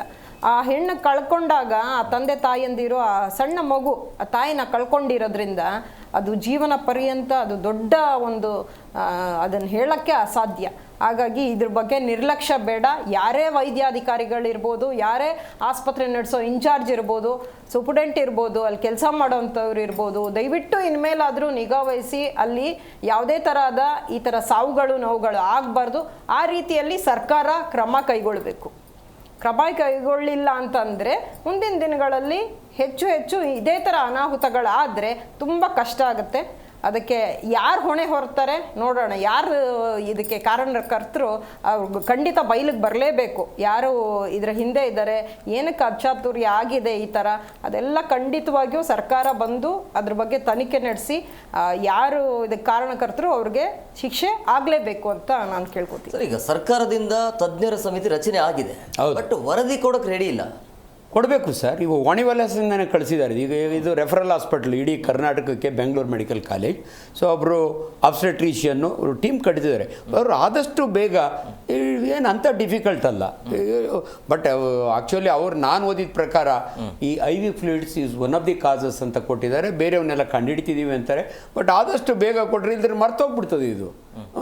ಇನ್ನೊಂದು ಏನೋ ನಾವು ಬೇರೆ ಎಪಿಸೋಡ್ ಬಂದರೆ ಎಲ್ಲ ಮರ್ತೋಗ್ಬಿಡ್ತಾರೆ. ಅದರಿಂದ ದಯವಿಟ್ಟು ಇದನ್ನು ಆದಷ್ಟು ಬೇಗ ಅವ್ರು ಕೊಡಬೇಕು ರಿಪೋರ್ಟ್. ಈ ಸಾವಿನ ಹಿಂದೆ ಬೇರೆ ರೀತಿ ಏನಾದರೂ ಅನುಮಾನ ವ್ಯಕ್ತವಾಗ್ತದೆ, ಒಂದೆರಡಾದರೂ ಓಕೆ, ಬಟ್ ಈ ರೀತಿಯ ಸರಣಿ ಸಾವು ನೋಡಿದಾಗ ಬೇರೆ ರೀತಿ ಅಂದರೆ ಆರೋಗ್ಯ ಇಲಾಖೆಯಲ್ಲಿ ನಡೀತಿರುವಂತಹ ಅವ್ಯವಹಾರಗಳು, ಏನು ಮೆಡಿಸಿನ್ ಸಪ್ಲೈ ಇರ್ಬೋದು, ಇನ್ಸ್ಟ್ರೂಮೆಂಟ್ಸು ಸರಿಯಾಗಿ ಸಿಗದೇ ಇರೋವಂಥದ್ದು, ಸಣ್ಣ ಪುಟ್ಟದ್ದು ಅಂತೂ ಖಂಡಿತವಾಗಿಯೂ ಇದ್ದೇ ಇದೆ. ಬರೀ ವೈದ್ಯರೊಬ್ಬರೇ ಕಾರಣರಲ್ಲ, ಯಾರ್ಯಾರು ಆರೋಗ್ಯ ಇಲಾಖೆ ಆರೋಗ್ಯ ಕೇಂದ್ರಗಳಲ್ಲಿ ಕೆಲಸ ಮಾಡ್ತಾರೆ, ನಿರ್ಲಕ್ಷ್ಯ ವಹಿಸ್ತಾರೆ, ಬಾಣಂತಿಯರಿಗೆ ಮತ್ತು ಏನು ಪ್ರೆಗ್ನೆಂಟ್ ಲೇಡೀಸ್ನ ನೋಡೋವಂಥ ದಾದಿಗಳಿರ್ಬೋದು, ಯಾರೇ ಇರ್ಬೋದು, ಸ್ಟಾಫ್ ನರ್ಸ್ ಇರ್ಬೋದು, ಅವರಿಂದನೂ ನಿರ್ಲಕ್ಷ್ಯಗಳಾಗ್ತಾ ಇರ್ತವೆ. ಅವರು ಕರೆಕ್ಟಾಗಿ ಕೆಲಸ ಮಾಡಿ ಇದನ್ನು ಇದು ಮಾಡ್ತು ಅಂದರೆ ಅವಾಯ್ಡ್ ಆಗುತ್ತೆ. ಇದೆಲ್ಲ ಆಗಿರ್ಬೋದು, ಸಮ್ಟೈಮ್ಸ್ 1-2 ಆಗ್ಬೋದು, ಆದರೆ ಸರಣಿ ಆಗಿರೋದು ತುಂಬ ಹೇಳೋಕ್ಕಾಗಲ್ಲ, ಅಷ್ಟು ನೋವು ತಂದಿದೆ ಎಲ್ಲ ಹೆಣ್ಣು ಮಕ್ಕಳ ವರ್ಗದವ್ರಿಗೆ. ಸರ್, ಲೋ ಸ್ಟ್ಯಾಂಡರ್ಡ್ ಡ್ರಗ್ಸ್ ಹೆಂಗಿರುತ್ತೆ ಅಂದರೆ ಇವರು ಟೆಂಡರ್ ಹಾಕಿ ಇವರು ಸಪ್ಲೈ ತೊಗೋಬೇಕು. ಅನ್ಫಾರ್ಚುನೇಟ್ಲಿ ನಾವು ಸ್ಟೂಡೆಂಟ್ಸು ಇರೋವಾಗೆ ಗಾಯಕ್ಕೆ ಹಾಕೋ ಆಯಿಂಟ್ಮೆಂಟ್ ಡಬ್ಬಿ ಇರೋದು ಹಾಸ್ಪಿಟ್ಲಲ್ಲೇ ಇರೋದು. ನಾವು ಉಂಡ್ಗೆ ಹಾಕಬೇಕು ಔಟ್ ಸರ್ಜನ್ ಆಗಿ. ಎಲ್ಲರೂ ತಮಾಷೆ ಮಾಡೋರು, ಈ ಆಯಿಂಟ್ಮೆಂಟ್ನೇ ತೊಗೊಂಡು ಕಲ್ಚರ್ ಮಾಡು, ಇದರೊಳಗೆ ಬ್ಯಾಕ್ಟೀರಿಯಾ ಇಲ್ದಿರಿ ಕೇಳು ಅನ್ನೋರು. ಅವಾಗ ತಮಾಷೆಗೆ ಇದು Marwadi brand, it's not a, ನಾನು ಯಾರನ್ನೇನು ಬ್ಲೇಮ್ ಮಾಡ್ತಿಲ್ಲ. ನಾವು ಸ್ಟೂಡೆಂಟ್ಸ್ ಇದ್ದಾಗೆ ಯು ಕ್ಯಾನ್ ಇಮ್ಯಾಜಿನ್ ಪ್ಯಾರಾಸೆಟಮಾಲ್ ಸೀಮೆ ಸುಣ್ಣ ಇದ್ದಂಗೆ ಅದರೊಳಗೆ ಕ್ವಾಲಿಟಿ ಎಷ್ಟಿದೆ ಅಂತ ಇವೆಲ್ಲ ಕಾಮೆಂಟ್ಸ್ ಬರೋದು. ದ ಲೋ ಸ್ಟ್ಯಾಂಡರ್ಡ್ ನೋಡಿ. ಇಂಥ ಟೈಮ್ನೊಳಗೆ ವಂಡರ್ಫುಲ್ ಆಂಟಿಬಯೋಟಿಕ್ಸ್ ಬೇಕು ನಮಗೆ ಜೀವ ಉಳಿಸ್ಬೇಕಾದ್ರೆ. ಯಾವ ಗ್ಯಾರಂಟಿ ಸರ್? ಬಂದಿರೋ ಬ್ಯಾಚು ಎಲ್ಲಿ ಮ್ಯಾನುಫ್ಯಾಕ್ಚರ್ ಆಗಿದೆ, ಅದು ನಿಜವಾಗ್ಲೂ ಕ್ವಾಲಿಟಿ, ಇದನ್ನೆಲ್ಲ ಇವಾಗ ಚೆಕ್ ಮಾಡಬೇಕು. ಗ್ಲೂಕೋಸು ಅಷ್ಟೇ. ಸೊ ಯಾಕೆ ಇಂಥ ಸಪ್ಲೈ ಮಾಡಿದ್ರು? That is one evidence is enough. ಇದ್ರ ಮೇಲೇ ಹಿಂಗಿರ್ಬೇಕಾದ್ರೆ ಇನ್ನು ಬೇರೆ ಡ್ರಗ್ಸ್ ಮೇಲೆ ಹೆಂಗೆ ನಂಬ್ತೀರಿ ನೀವು? ಸೊ ಅನ್ಫಾರ್ಚುನೇಟ್ಲಿ ಏನಂದರೆ ಇಲ್ಲಿ ಈ ಸತ್ತಿರೋರು ಅಷ್ಟು ಜನ ತೀರಾ ವೀಕ್ ಇಲ್ಲ ಸರ್. ಇನ್ನೂ 5 ಗ್ರಾಮ್ನಾಗಿರೋರು ಬರೋ ನೋಡ್ತೀವಿ, ಅವ್ರ ಮಕಾನೇ ನೋಡೋಕ್ಕಾಗಲ್ಲ ಪಾಪ. ಈ ಸತ್ತೋದನ್ನು ತೋರಿಸಿದ್ರೆ ಅವ್ರೇನು ಅಂಥ ಇದರಲ್ಲ. ಈಗೆಲ್ಲ ಜನ ಚೆನ್ನಾಗೇ ಬದುಕ್ತಾರೆ ಪಾಪ. ಅವ್ರ ಮುಖ ತೋರಿಸ್ದಾಗೆ they are not that anaemic. So ಹಂಗಾರೆ ಮೇಯ್ನ್ಲಿ ಸರ್ ಓವರ್ ಆಲ್ ಇದರೊಳಗೆ it is sepsis, infection somewhere ಯಾವುದೋ ರೀತಿಯಲ್ಲಿ ಬಂದು ಇದಾಗಿರುತ್ತೆ. ಬಟ್ ಸರ್ಕಾರಕ್ಕೆ ಬಿಟ್ಟಿದ್ದು ಉಳಿದ ಕಾರಣಗಳನ್ನೆಲ್ಲ ಕಂಡುಹಿಡಿದು ಜಸ್ಟಿಸ್ ಕೊಡಬೇಕು ಜನಗಳಿಗೆ. ಈಗ ಇದೆಲ್ಲ ಘಟನೆ ಆದಮೇಲೆ ಬಳ್ಳಾರಿಯಲ್ಲಿ ಈ ಒಂದು ಘಟನೆ ಆಗಿದೆ, ಆದರೂ ಕೂಡ ಅಲ್ಲಿ ಜಿಲ್ಲಾ ಉಸ್ತುವಾರಿ ಸಚಿವರ ಭೇಟಿ ಇಲ್ಲ, ಯಾರು ಬರಲ್ಲ ಸರ್.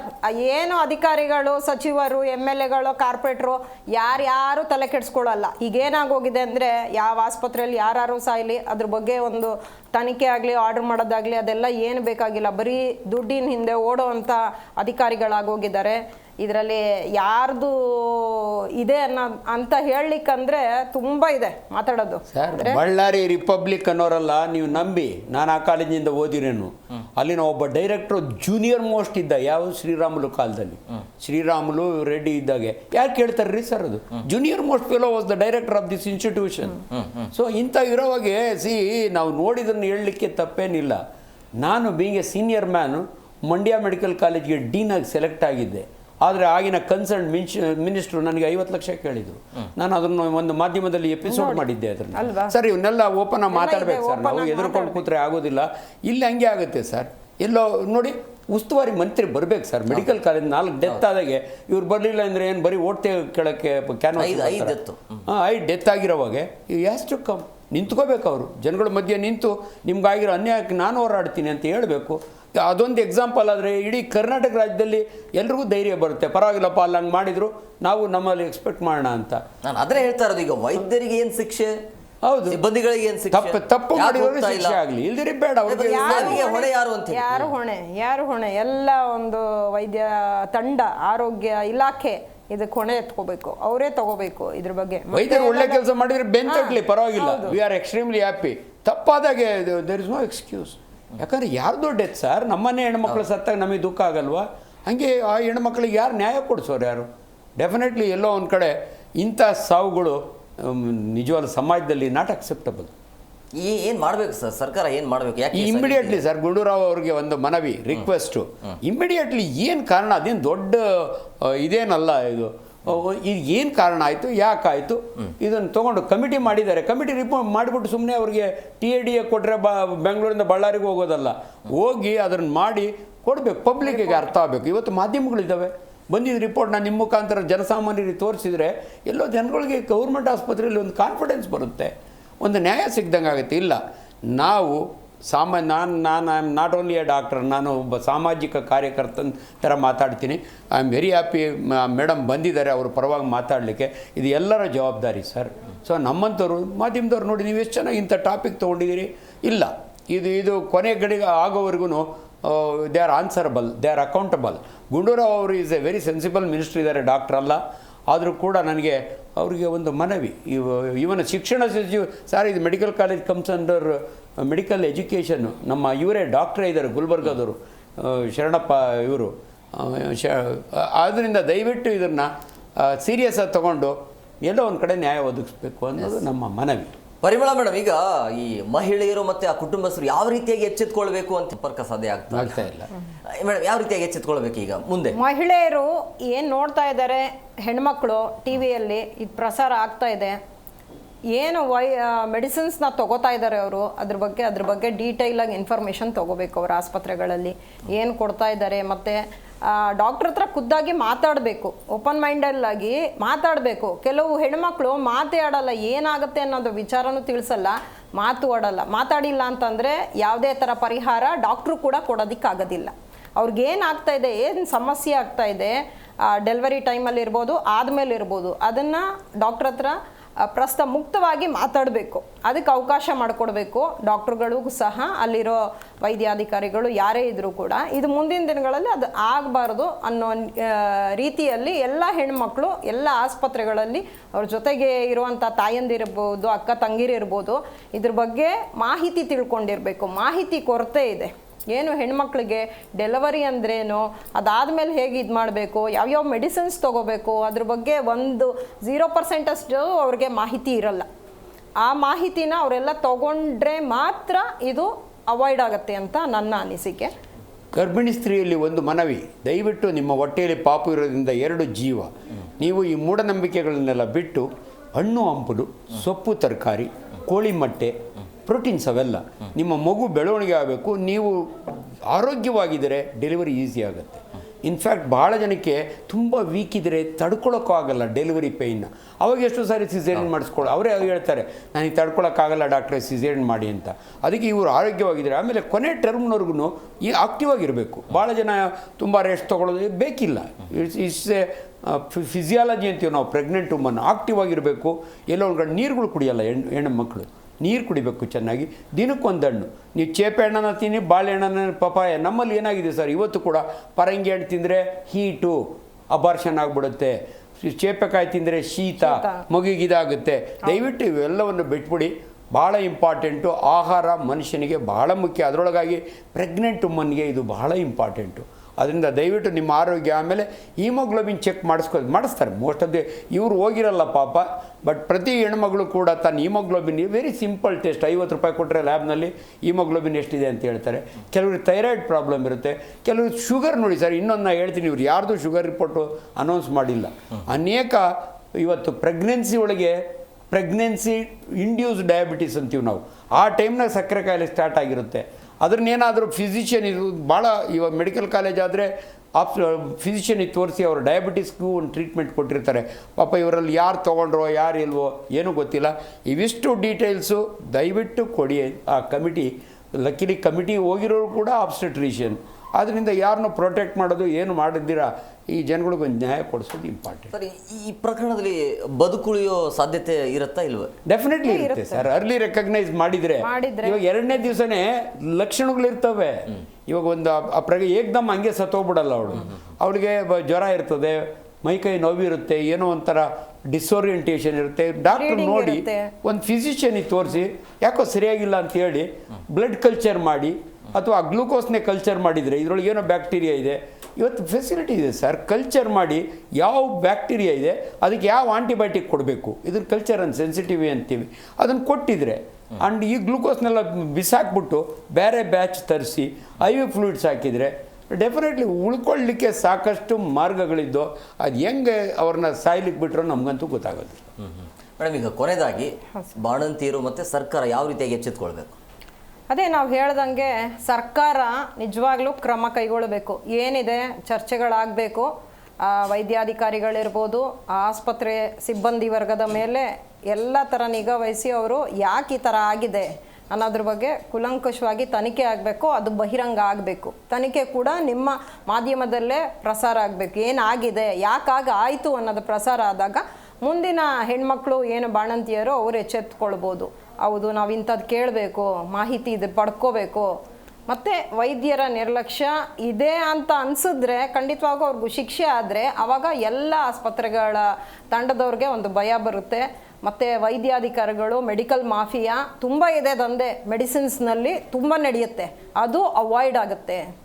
ಸರ್ಕಾರ ಇದ್ರ ಬಗ್ಗೆ ಚಾಟಿ ಬೀಸಬೇಕು. ಆರೋಗ್ಯ ಇಲಾಖೆಗೆ ಆರೋಗ್ಯ ಸಚಿವರು ಏನು ಕ್ರಮ ತಗೊಳ್ತೀರಾ ತಗೊಳ್ಳಿ ಸರ್. ಮುಂದೆ ಇದೇ ರೀತಿ ಯಾವುದೇ ಥರ ಒಂದು ಬಾಣಂತಿಯರ ಸಾವು ಆಗಬಾರ್ದು ಅಂತ ನಾವೆಲ್ಲ ಹೆಣ್ಮಕ್ಳು ನಿಮ್ಮನ್ನು ಕೈ ಬೇಡ್ಕೋತಾ ಇದ್ದೀವಿ.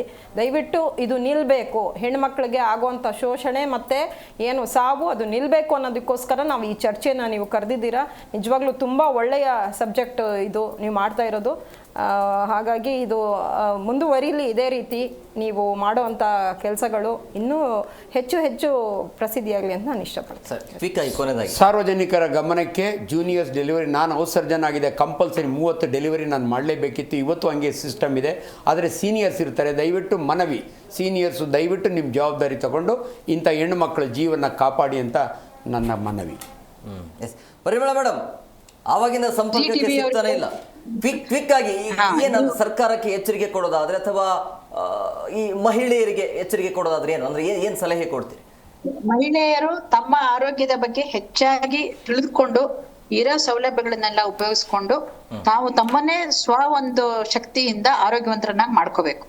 ಮನೇಲಿರೋ ಹಿರಿಯರು, ಹೆಣ್ಮಕ್ಳು, ಅತ್ತೆ ಆಗ್ಲಿ, ನಾದ್ನೆ ಆಗ್ಲಿ, ಯಾರು ಸಪೋರ್ಟಿಗೆ ಇದ್ರು, ಗಂಡ ಆಗ್ಲಿ, ಅವರು ಕೂಡ ಅವ್ರು ಏನ್ ತಗೊಳ್ತಾ ಇದಾರೆ, ಏನ್ ಕರೆಕ್ಟ್ ಆಗಿ ನಡೀತಾ ಇದೆಯಾ, ತಂದು ಮಾತ್ರೆಗಳು ಇಟ್ಬಿಟ್ರೆ ಆಗ್ಲಿಲ್ಲ, ಅವ್ರಿಗೆ ಏನೋ ಒಂದು ಆಯಾಸ ಇರ್ಬೋದು, ತೊಂದರೆಗಳಿರ್ಬೋದು, ಎಲ್ಲರೂ ಅವ್ರನ್ನ ನೋಡಿ ಅವ್ರ ಊಟ ಉಪಚಾರಗಳನ್ನ ಕರೆಕ್ಟ್ ಆಗಿ ಪಾಲಿಸ್ಬೇಕು.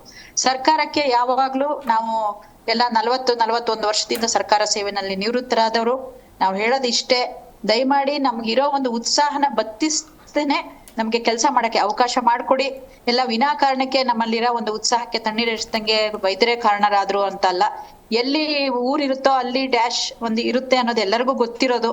ಬಟ್ ಅದನ್ನ ಹೆಚ್ಚಿನ ಒಂದು ಇದಾಗದಂಗೆ ಈ ಒಂದು ಸಣ್ಣ ಪುಟ್ಟ ಒಂದು ಎನ್ಕ್ವೈರಿಗಳಲ್ಲದೆ ಕರೆಕ್ಟ್ ಆಗಿ ಒಂದು ಕೂಲಂಕುಷವಾಗಿ ಎನ್ಕ್ವೈರಿ ಆಗಿ ಹೆಚ್ಚಿನ ಒಂದು ಸಶಕ್ತಿಯಿಂದ ನಮ್ಮ ಸರ್ಕಾರಕ್ಕೆ ನಾವು ಸೇವೆಯನ್ನು ಕೊಡಬೇಕಾಗಬೇಕು. ಮತ್ತೆ ನಮ್ಮ ಹೆಣ್ಮಕ್ಳನ್ನ ನಾವು ಹೆಚ್ಚಿನ ಆರೋಗ್ಯವಂತರಾಗಿ, ವರ್ಧಕರಾಗಿ ನಾವು ಅವ್ರನ್ನ ಕಾಪಾಡೋಂತ ಶಕ್ತಿ ಬರ್ಬೇಕು ನಮಗೆ. ಅದಕ್ಕೆ ಸೌಲಭ್ಯಗಳು ಬೇಕು, ಒಳ್ಳೆ ಔಷಧಿಗಳು ಬೇಕು. ಇವಾಗ ನಮ್ಮ ಮೇಡಮ್ ಹೇಳ್ದಂಗೆ ಅವರು ಹೆಚ್ಚಿನ ಒಂದು ನಮಗೆ ಸಹಾಯ ಕೊಟ್ಟಷ್ಟು ನಾವು ಯಾರು ನ್ಯಾಯವಾಗಿ ಕೆಲಸ ಮಾಡ್ತಾರೆ ಅವ್ರಿಗೆಲ್ಲರಿಗೂ ಒಂದು ಹೆಚ್ಚಿನ ಉತ್ಸಾಹ ಬರುತ್ತೆ ಅಂತ ನಾನು ಹೇಳಲಿಕ್ಕೆ ಇಷ್ಟಪಡ್ತೀನಿ.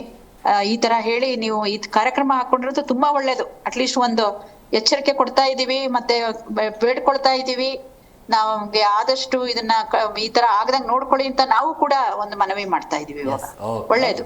Absolutely fine. I endorse with madam. ನಾವಿಬ್ಬರು ವೈದ್ಯರಾಗಿ, ಜವಾಬ್ದಾರಿ ವೈದ್ಯರಾಗಿ, really it is perfect. Yes sir, thank you very much 3 ಜನಕ್ಕೂ ಇಷ್ಟೊತ್ತು ಕಾರ್ಯಕ್ರಮಕ್ಕೆ ಜಾಯ್ನ್ ಆಗಿದ್ದಕ್ಕೆ. ಎಸ್ ಸರ್, ನೋಡಿದ್ರಲ್ಲ ವೀಕ್ಷಕರು, ಇದೆಲ್ಲ ಆದಮೇಲೆ ಹೇಳೋದು ಅಷ್ಟೇ. ಈಗ ಈ ರೀತಿಯಾಗಿ ಸರಣಿ ಸಾವಾಗ್ತಾ ಇದೆಯಲ್ಲ, ಇದಕ್ಕೆ ಕಾರಣ ಏನು ಅನ್ನೋದನ್ನ ಫಸ್ಟ್ ಹುಡುಕಿ, ಅದಕ್ಕೆ ಪರಿಹಾರ ಏನು, ಆಮೇಲೆ ಯಾರಿಗೆ ಶಿಕ್ಷೆ ಕೊಡಬೇಕು, ವೈದ್ಯರ ನಿರ್ಲಕ್ಷ್ಯ ಇದ್ದರೆ ಶಿಕ್ಷೆ ಕೊಡಿ, ಜನರಿಗೆ ಗೊತ್ತಾಗಲಿ ಅಂಥೇಳಿ. ಇದರ ಜೊತೆಗೆ ಪ್ರಮುಖವಾಗಿ ಈ ಮಹಿಳೆಯರು ಅಂತ ಬಂದಾಗ, ಬಾಣಂತಿಯರು, ನಿಮ್ಮ ಆಹಾರದ ಕಡೆ ಬಹಳ ಅಂದರೆ ಬಹಳ ಒಂದು ಗಮನ ಕೊಡಬೇಕಾಗತ್ತೆ. ಜೊತೆಗೆ ಕೊನೆಯ ಕ್ಷಣದವರೆಗೂ, ಅಂದರೆ ಸಿಸೇರಿಯನ್ ಮಾಡೋ ಕೊನೆಯ ಕ್ಷಣದವರೆಗೂ ಕೂಡ ನೀವು ಎಚ್ಚರವಾಗಿರಬೇಕು, ಅಂದರೆ ಆ್ಯಕ್ಟಿವ್ ಆಗಿ ಇರಬೇಕು ಅಂತ ನಮ್ಮ ಸರ್ ಕೂಡ ಹೇಳಿದರು. ಸೊ ಹಂಗಾಗಿ ನೀವು ಅದರ ಕಡೆ ಗಮನ ಕೊಡಬೇಕು, ಆ್ಯಕ್ಟಿವ್ ಆಗಿರಿ. ಜೊತೆಗೆ ಯಾವ ಸಮಯಕ್ಕೆ ಡಾಕ್ಟರನ್ನು ಅಥವಾ ವೈದ್ಯರನ್ನು ನೀವು ಭೇಟಿ ಮಾಡಬೇಕು ಅದರ ಕಡೆ ಗಮನ ಕೊಡಿ. ಇದಾಗಿತ್ತು ಇವತ್ತಿನ ವಿಶೇಷ. ಮತ್ತಷ್ಟು ಅಪ್ಡೇಟ್ಸ್ಗಾಗಿ ನೋಡ್ತಾ ಇರಿ ಜಿ ಕನ್ನಡ ನ್ಯೂಸ್. ಸತ್ಯವೇ ಸುದ್ದಿಯ ಜೀವಾಳ.